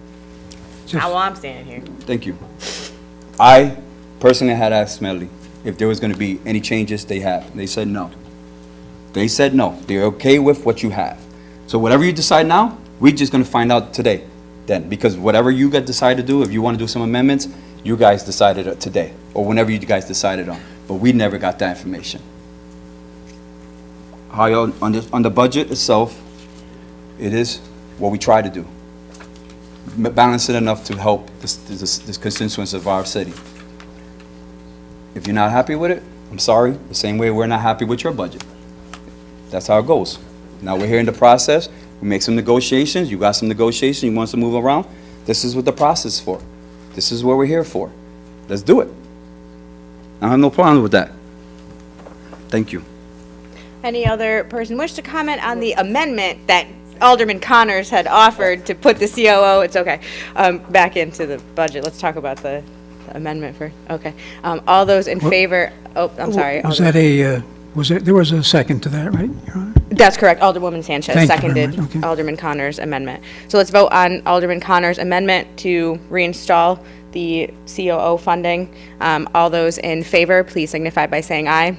Aye. Opposed? No. Party line. No. No. Motion fails. Correct. It failed. Okay. And now we've got the budget as amended once, not twice, the first amendment. That's what's on the floor right now. Does anyone wish to comment on the budget as it was amended? One. Alderman Gibson. Your Honor, I just want to state that, as was stated before, we had this budget, your budget, since April. I believe it was a fair and balanced budget, and just like my colleagues now, I cannot support something that is not balanced and this number is thrown at us and not really having anything on line item to where a lot of this funding is going to, and that's where I stand on that. Thank you. Thank you, Alderman Gibson. Alderman Malinowski? Thank you, Your Honor. I just want to say, I pay taxes in this community. I'm sure almost all of us pay taxes in this community. It's just, I just wish this could have been more of a collaborative effort. I mean, we've had the budget, I've had time to discuss, just all this stuff coming at us today in the last 2 hours now. This isn't the way it should be done. Thank you, Your Honor. Any other alderperson wish to comment on the budget as amended? Alderman Simpson. Thank you. I share in Alderman Malinowski's frustrations with this. There is a lot of new information. I understand the legislative session up in Hartford just came to a close, so I don't know what's going on with communications there. But two things. The access to factual information that impacts this budget should not be available to one side or another. And that's kind of the root of a collaborative effort, is equal and informative access to information. Going along with that, I understand Alderwoman Beloin-Saavedra example of $44, but in the city of New Britain, almost 2 out of 3 people are renters. And so, applying the logic of a single-family home is good probably for our district, where, there are a lot of single-family homes. A lot of people do own their homes outright. But I don't think that kind of example is reflective, let alone that number is reflective of the impact felt by the vast majority of our residents. So I just encourage us to talk to each other more, to have more collaborative conversations and access to information, because that prevents things like having recess after recess and lack of good information and transparency. So thank you. Any other alderperson? Alderwoman Beloin-Saavedra. Sorry, I said I was done, but I'm not. So the majority caucus at different points in time say that they've asked for information and it was not made available. And we've said, prove it. So I would like to know specifically who sent an email to who and asked for information and it was not responded to, who called who and didn't get the information. I'm going to say this one more time about vacancies because it's really bothering me that all of you are really coming down on, we had information that you didn't have. No, we didn't. We sat in committee and we discussed ad nauseum about vacancies. And even when at a council meeting, we talked about vacancies and we talked about it being a revolving door. If you wanted to know about vacancies, these vacancies, we didn't know about them either. So we asked, you put this in front of us tonight. Here are vacant positions that we're eliminating. We called the department heads up. Is this a vacant position? Did any one of you, when you would put this list together, call the specific department heads and ask them if that was a current vacancy? Because you had no less information than I did when you put this in front of me. You claimed that as of April 10th, these were vacant. We said in committee meeting, all 3 committee meetings, that vacancies are a revolving door. I remember asking every department head that came up about the vacancies because I knew it was a bone of contention. And every department head addressed their vacancies. So it is a false narrative that your side is pushing this evening about not having information about the vacancies. Ask a specific question and you will get a specific answer. I asked at committee meetings and it was done. Tonight, I had no idea about these specific positions, but as you saw, department head after department head came up and talked about it. Ask the question. Don't just pontificate and come out at a council meeting and throw these numbers up and say, well, back on April 10th, these were vacant. You knew it was a revolving door. We talked about that from April 10th all the way through to tonight. So it is a false narrative the majority party is putting out on this, and I will not have that. Vote something up, vote something down, because you morally believe that it's right. But use truth and fact. So if you were denied any information during this budget process, put it on the table. I was told by somebody, oh, we don't squeal. Well, you don't squeal. You ask for information from a department head, you get up on the floor of the council and say the information was not provided to you, but you will not tell us because you don't squeal. That is middle school crap, okay? Like, if you're asking for information and you don't get it, don't stand up here and talk about what you don't know. Tell us why you don't know it, who you asked for, when did you ask for it, and who denied it. The mayor will do something about it. We would do something about it. So don't talk about no bipartisanship and we're not collaborating with you and we had secret information that you didn't have. Bull. That is just not true. And we didn't have anything to give you because we didn't have any amendments. We were curious about what your amendments were going to be. And had you shared any of this with us before the meeting began tonight, maybe we could have had a collaborative conversation. Certainly about the pilot money. That was a shocker. And I am not prepared to allocate that money or vote for any allocation of that money this evening. But please, please, although this is a partisan vote tonight, do not get up and make sweeping statements about you're not being treated fairly without putting the proof on the table. Thank you. Your Honor, point of information. Alderman Santiago. It wasn't squealing, it was actually snitching. That was the word, precise word. Middle school. Middle school. Actually, it upgrades a little more. Alderman Hargraves. Thank you, Your Honor. Only the chair can do that. No, I just rise to speak that we may have different views of getting somewhere, but we all have the same goal, and that's serving the residents here of the city of New Britain. And I think that we all want to make sure that we do our best jobs of doing that. But how can we do that when we receive this information just today? It's been 2 months, and I just wish that we had better communication between the caucuses. We shouldn't be seen as opponents necessarily. The election is over. The election was over in November. We're no longer opponents. We're supposed to work together. So to get information, that's what frustrates me, is to get information last minute when we can talk to each other throughout these last 2 months. There's no reason why we should have surprises in front of us on the day we're supposed to vote for the budget. How can we really vote on a budget when we have no information until the night of? We should be able to have that information beforehand. We can talk, we can have discussions between the two caucuses, but having this right now, we should be able to communicate better. We should be able to work together. We all serve the residents here of the city, and I just think that there should be better communication between the caucuses beforehand. That's what I have to say. Thank you. Alderman Smedley. Your Honor, motion to call the question. Oh. All those in favor of calling the question, say aye. Aye. Anyone opposed? Okay, we'll call the question. It's a roll call vote on item number 3 to act upon a resolution regarding the general fund budget for fiscal year 24-25 as amended once. Mr. Clerk, please call the roll. Sure. And who seconded the call, Your Honor? Oh, there's a bunch of people. Hargraves? Alderman Hargraves. Thank you. Okay. As amended once. Correct. Okay. Alderpersons McNamara. There's a point of clarification This is on the budget. on the budget with the amendment. With the With the amendment. amended change. Yep.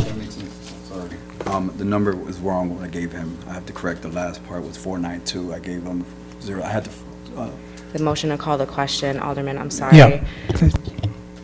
Aye. Okay. Alderperson Smedley. No. Sanchez. Yes. Beloin Saavedra. No. Simpson. I'm sorry, just before I vote on this, did I hear that there has to be a correction to this? But I Yes. called the question, sorry. Right, but you called the question. Correct. I'm sorry, I'm going to have to vote no on this. Okay. We should have this done here. Russell.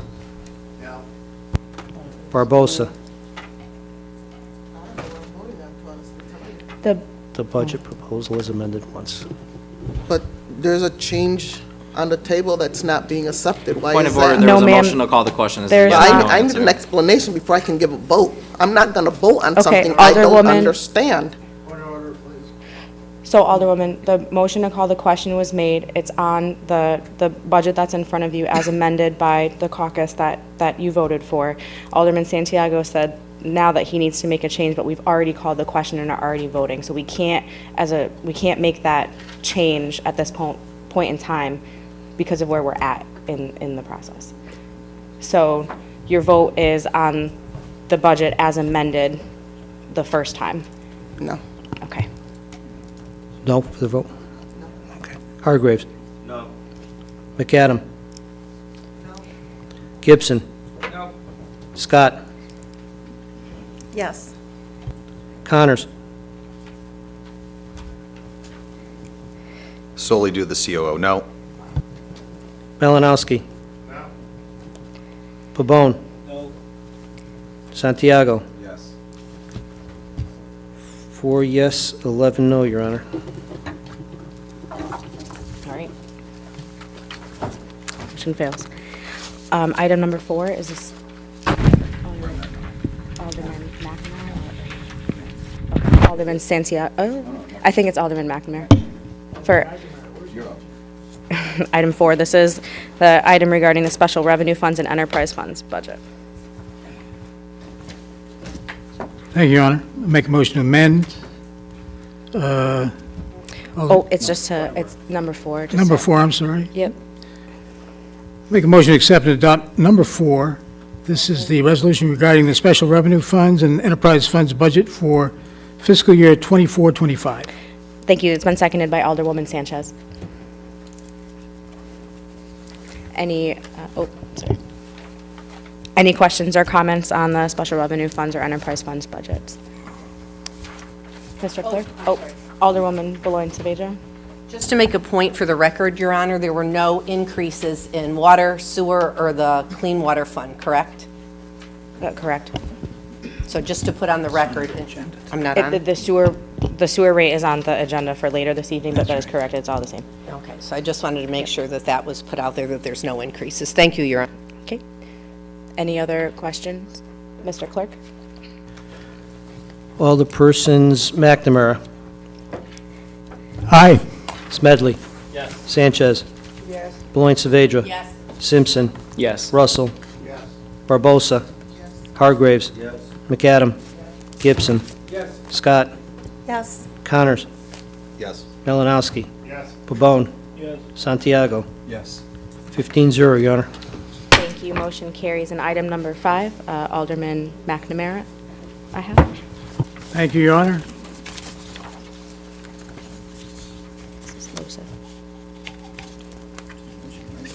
Yep.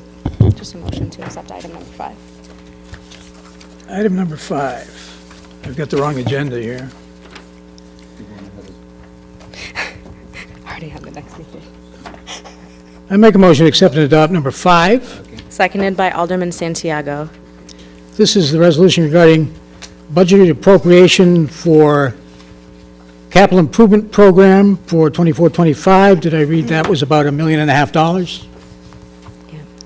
And I urge adoption. Thank you, Alderman McNamara. Are there any questions or comments regarding item number 5? Alderpersons McNamara. Aye. Smedley. Yes. Sanchez. Beloin Saavedra. Simpson. Yes. Russell. Barbosa. Hargraves. McAdam. That- Yes, okay. Gibson. Yes. Scott. Yes. Connors. Yes. Malinowski. Pabon. Santiago. Yes. 15-0, Your Honor. Motion carries. Made by Alderman Santiago, seconded by Alderman Gibson. All those in favor of adjournment, please say aye. Aye. Opposed, motion carries. We're adjourned. The time is 8:31 PM, and I think we'll take a little break for a moment and then start a public participation for the regular meeting. 5 minutes? Yeah. That has 40 items on it. I'm not going in. We're good? Come on. No.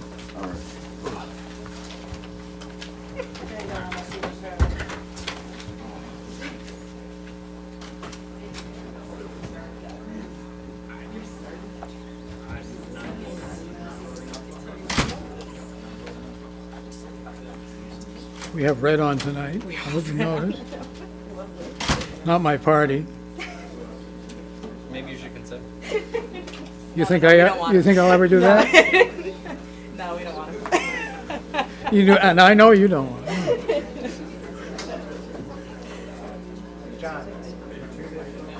Thanks, Sheldon.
All right, members to their seats.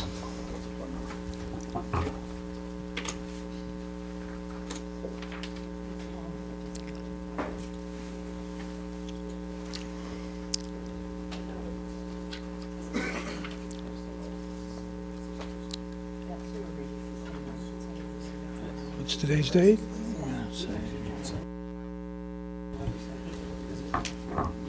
And Lisa.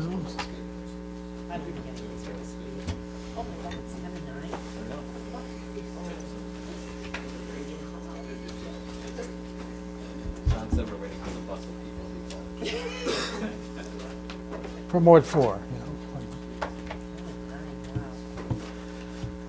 All right. All right, welcome to the regular Common Council meeting for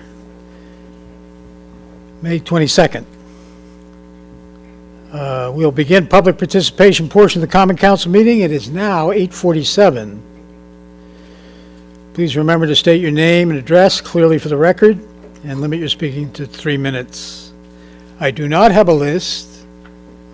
I do not think anybody is calling in online, so I will make a call once, twice,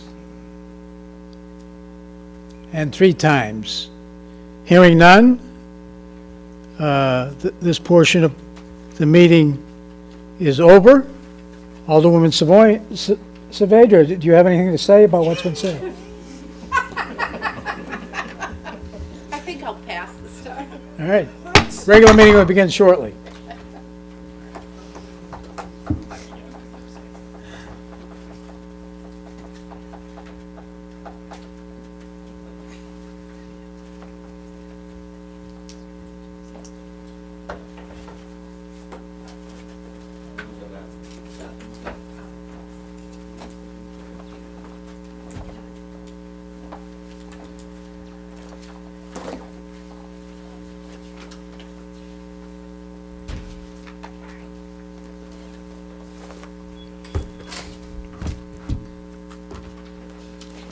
Elevator music. Put the phone on hold. I know.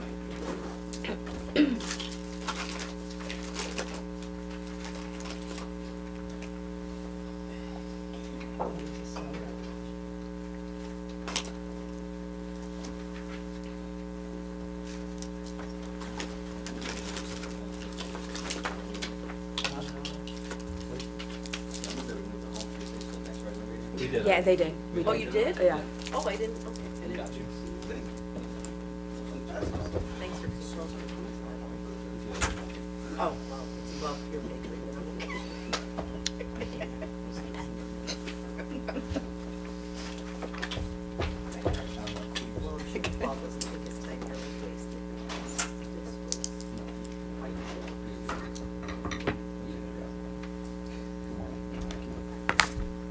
Steal his pen. Oh.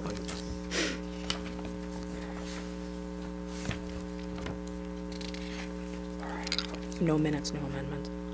When these guys.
All right, and we're here. I would like to call to order this regular meeting of the New Britain Common Council. The date is May 22nd, 2024. The time's 8:51 PM. Mr. Clerk, will you please call the roll? Alderpersons McNamara. Aye. Smedley. Here. Sanchez. Here. Belayne Saavedra. Here. Simpson. Here. Russell. Barbosa. Hargraves. McAdam. Gibson. Scott. Here. Connors. Malinowski. Pabon. Santiago. Present. 15 present, Your Honor. Thank you. Can we all please rise for the invocation, followed by the Pledge of Allegiance? Mr. Clerk? Let us pray. O God, our Heavenly Father, we give pause to remember the brave men and women who have served through their dedication and devotion to our country. Time is working against our World War II, Korean, and Vietnam veterans. Welcome them into your kingdom with peace. We thank all who have served our country to protect our way of life, our values, and our beliefs. We ask this in thy name. Amen. Amen. I pledge allegiance to the flag of the United States of America and to the republic for which it stands, one nation, under God, indivisible, with liberty and justice for all. Thank you. A beautiful prayer, Mr. Clerk, just to remind everybody about our Memorial Day services while we're here. The parade will be on Thursday, May 30th, stepping off at 6 p.m. All of our elected officials are invited to march. And at 11 o'clock that morning, too, we'll be in Central Park, as will the Veterans Commission, starting at 8 a.m. at all the different monuments. And there's an event tomorrow evening at 6 o'clock at Fairview Cemetery as well. I have a request for appointed personal privilege this evening from Alderwoman Scott. Thank you, Your Honor. I just wanted to take a moment for Mental Health Awareness Month, to take a few minutes to acknowledge and spread awareness about mental health. There are so many stigmas towards individuals who have mental health disorders, and they're facing disparities and sad hardships. Family members and caregivers and friends who are supporting their loved ones also endure significant stress and struggles. We need to support these people, these individuals, and we need to understand that mental health and physical health are very much connected. And with that, exercise, self-care, breathing. I really want to encourage everybody here to breathe. I know we just had a stressful budget meeting, and if everybody could just take a nice deep breath in and then pretend like you're blowing some bubbles and blow that bubble out, because we just really need to take some breaths, and journaling, just any of these kind of self-care things that we can do for ourselves, because any one of us could experience a mental health disorder. Anyone could experience some trauma or something that you're going through in your life. And I just want to point out that it's very important to recognize that it doesn't mean you're crazy. It doesn't mean something is wrong with you or that you're a sick person. You can get better, and you most likely will get better if you have support. So I don't want anyone to feel like they're embarrassed if they have a family member who is struggling right now, or you yourself is struggling at home. Please reach out to your physical doctor, your primary care doctor, ask for a referral, see who's out there what best treatment for you. Please just be brave. You can call a school social worker.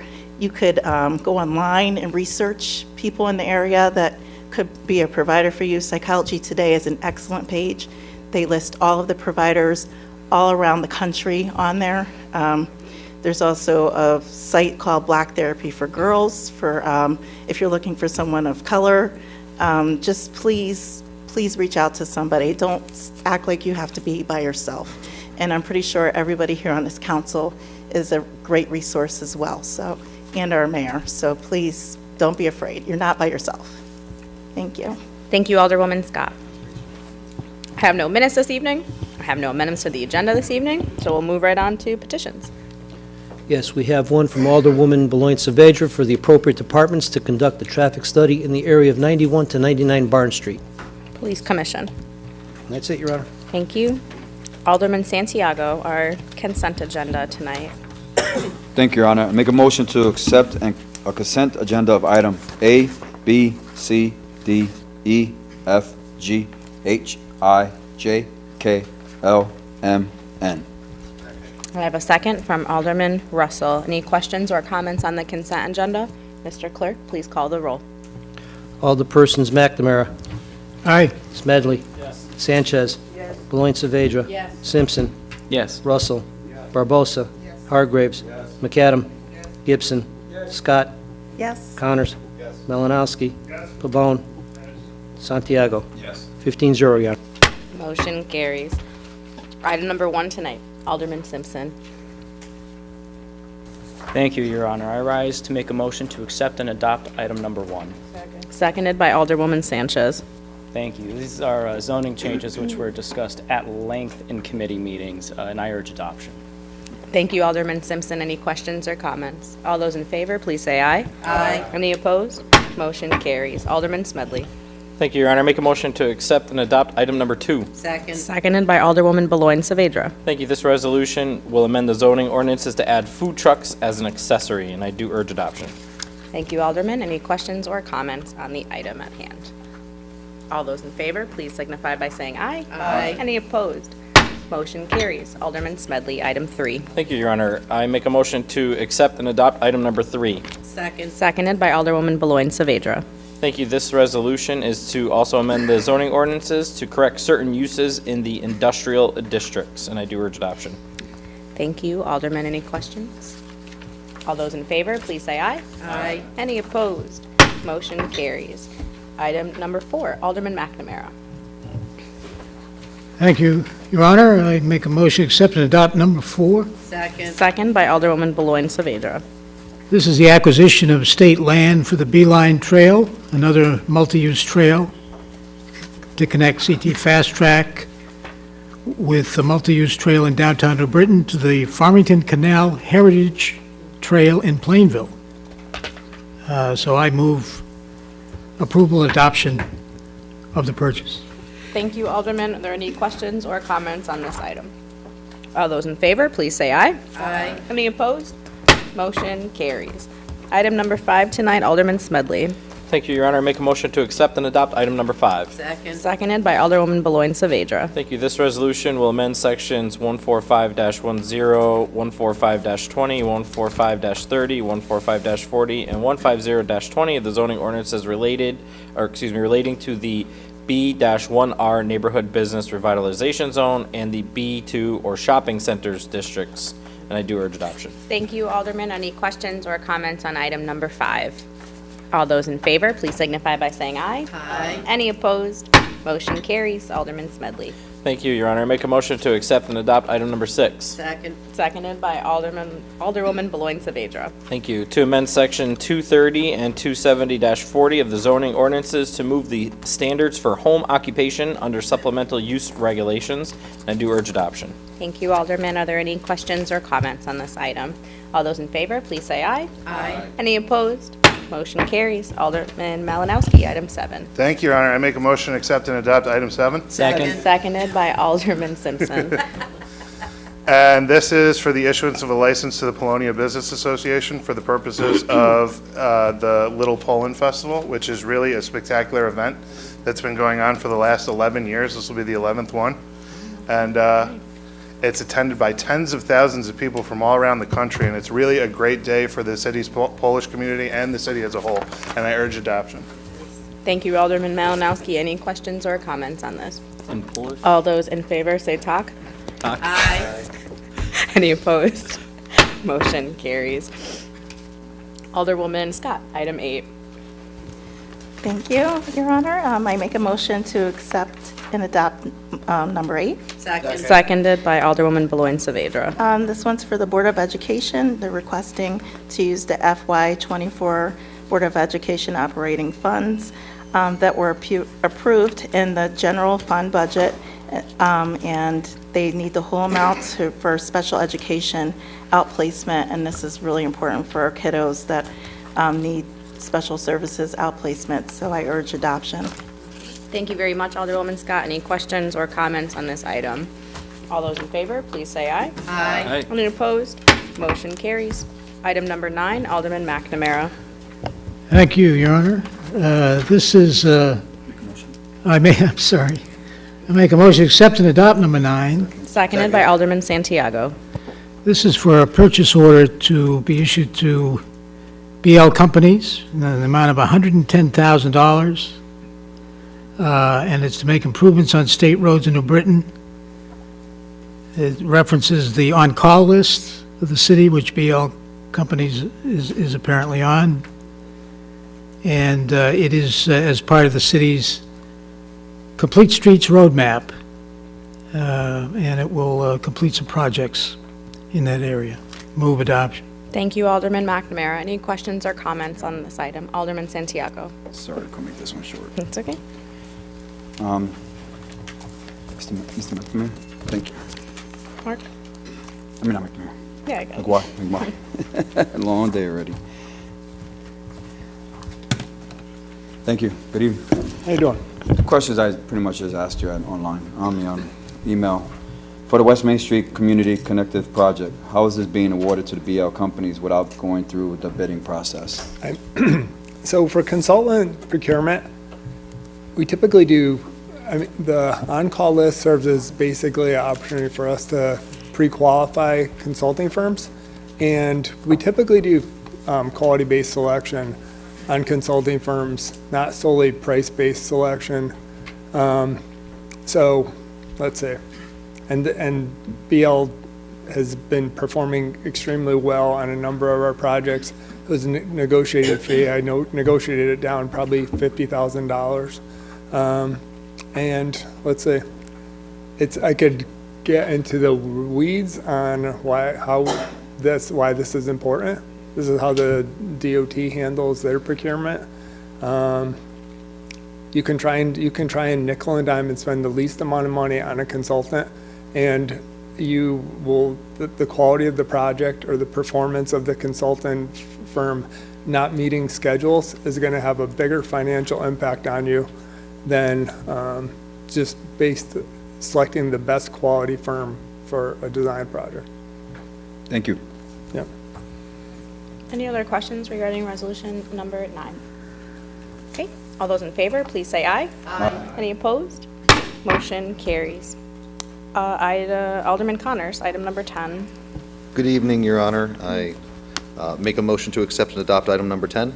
Seconded by Alderman Russell. Thank you. This resolution provides for a $95 per ton agreement with Murphy Road Recycling LLC for recycling services, and I urge adoption. Thank you, Alderman Connors. Are there any questions or comments on this item? Those in favor, please signify by saying aye. Aye. Any opposed? Motion carries. Alderman Malinowski, item number 12. Thank you, Your Honor. I make a motion to accept and adopt item 12. Seconded by Alderman Gibson. And this is to AI engineers for... Oh, I'm sorry, I skipped item 11. Apologize. Sorry, Alderman Connors. Back to you. Sorry, Alderman Malinowski. I got ahead of myself. Alderman Connors, I apologize. Thank you, Your Honor. I wasn't going to interrupt. I make a You motion should've. to accept and adopt item number 11. Seconded by Alderwoman Sanchez. Thank you. Number 11 provides for a purchase order of $256,903 for the trench repair program, and I urge adoption. Thank you, Alderman. Any questions or comments on the trench program? All those in favor, please say aye. Aye. Any opposed? Motion carries. Alderman Malinowski. Is it really my term? I just heard my name and sprung up the last time. I make a motion to accept and adopt item 12. Seconded by Alderman Gibson. And this is for AI engineers for construction inspection services in the amount of $165,000, and I urge adoption. Thank you, Alderman Malinowski. Are there any questions or comments on item number 12? All those in favor, please signify by saying aye. Aye. Any opposed? Motion carries. Item number 13, back to you, Alderman Connors. Thank you, Your Honor. I make a motion to accept and adopt item number 13. Seconded by Alderwoman Sanchez. Thank you. This resolution provides for, apologies, I just lost my notes.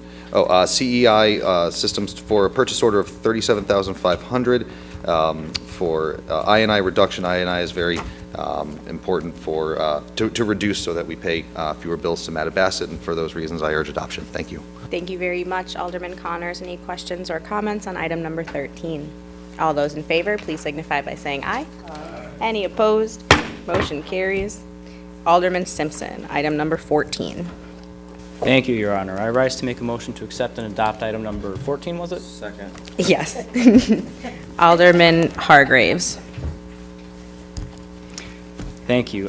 So this is a grant through the City Public Works Department, and the city was awarded an active transportation micro grant from the Connecticut Department of Transportation. So happy to support transit-oriented development, anything relating to urban transportation policies, and I urge adoption. Thank you very much, Alderman Simpson. Any questions or comments on this item? All those in favor, please say aye. Aye. Any opposed? Motion carries. Alderman Simpson. Thank you. I rise again to make a motion to accept and adopt item number 15. Seconded by Alderman Russell. Thank you. And I do actually have an amendment here. Okay. So I'd like to propose to make a change in the resolved section from the number here being $36,386.12 to match the cost for the new RRFB replacement to be $13,043.08. I've got a motion that was made. I have a second by Alderman Santiago. Just to repeat that really quick for Mr. Clerk. So in the therefore be it resolved, you're changing that $36,386.12. Change that number to $13,043.08. Correct. Any questions on the amendment? All those in favor on the amendment, please say aye. Aye. Any opposed? Motion carries. Back to discussion on the item as amended once. Alderman Simpson. Thank you. This enhances pedestrian safety. I know speeding and whatnot has been a major issue for our residents here, so I'm happy to support anything that builds more protective crosswalks for the city. Thank you. Thank you, Alderman. Any further questions or comments on item number 15 as amended once? Alderman Simpson. And I urge adoption. Thank you. All those in favor, please signify by saying aye. Aye. Any opposed? Motion carries. Alderman Connors, item number 16. Thank you, Your Honor. I make a motion to accept and adopt item number 16. Seconded by Alderman Malinowski. Thank you. This resolution would provide for $36,386 for a new traffic signal cabinet and associated equipment. And for the reasons previously mentioned regarding pedestrian safety, I urge adoption. Thank you, Alderman. Any questions or comments on item number 16? All those in favor, please say aye. Aye. Any opposed? Motion carries. Item number 17, Alderman McNamara. Thank you. I'll make a motion to accept and adopt number 17. Seconded by Alderman Santiago. This pertains to sewer use rate in the coming fiscal year, I believe, and the various sewer fees and connection fees, which are the sewer use fee for property serviced by New Britain is $4.75 per 100 cubic feet. I'm not sure whether that's an increase or not. It's the same. It's the same as last year. It's the same. All right. Oh, okay. So that may be answered, but I move adoption. Thank you, Alderman McNamara. It is the same rate as the previous year. Any other questions or comments on item number 17? Alderman Simpson. Thank you. Just a comment. I am so glad that this rate doesn't have to change because I know we just had a very stressful meeting here. So I just want to express gratitude to our our City Hall employees here who kind of let that even be possible. Yeah, I urge adoption on this. Any other comments? All those in favor, please signify by saying aye. Aye. Any opposed? Motion carries. Alderwoman. Oh, I still got two more. Oh my God. I mean, I'll entertain it, but no. I've got Alderwoman Scott, item number 18. Oh, I can give it to someone else. That's the name that I've got here. It's Scott. Oh, I make a motion to accept Resolution 18. Seconded by Alderman Russell. I didn't know I was doing this one, but I was looking at it. I love this one. It is for us to get more garbage cans here in the city. So, and I love cleaning up our city, and this will help to make things beautiful and clean and safe for our community. So I urge adoption. Thank you, Alderwoman. Any questions or comments? All those in favor, please signify by saying aye. Any opposed? Motion carries. Alderwoman Sanchez. Item number 19. Thank you, Your Honor. I made a motion to accept and adopt item number 19. Seconded by Alderman Santiago. Thank you. This resolution is for the rollout trash and recycling containers for the New Bern Public Works Department. As everybody knows, the Public Works Department is responsible for the management and maintenance of approximately 45,000 trash and recycling containers used by residents for the weekly and bi-weekly collections of trash and recycling. Every month, over 30 trash containers on average need to be replaced. And the purchasing agent is every authorized to issue a purchase order for $32,204 to Auto Environmental System. And I urge adoption. Thank you, Alderwoman Now Cisco. Sanchez. Any questions or comments? All those in favor, please signify by saying aye. Any opposed? Motion carries. Motion to adjourn. Made by Alderman Santiago, seconded by Alderman Smedley. All those in favor? Aye. Opposed? We are adjourned. The time is 9:12 p.m. Good night, everyone.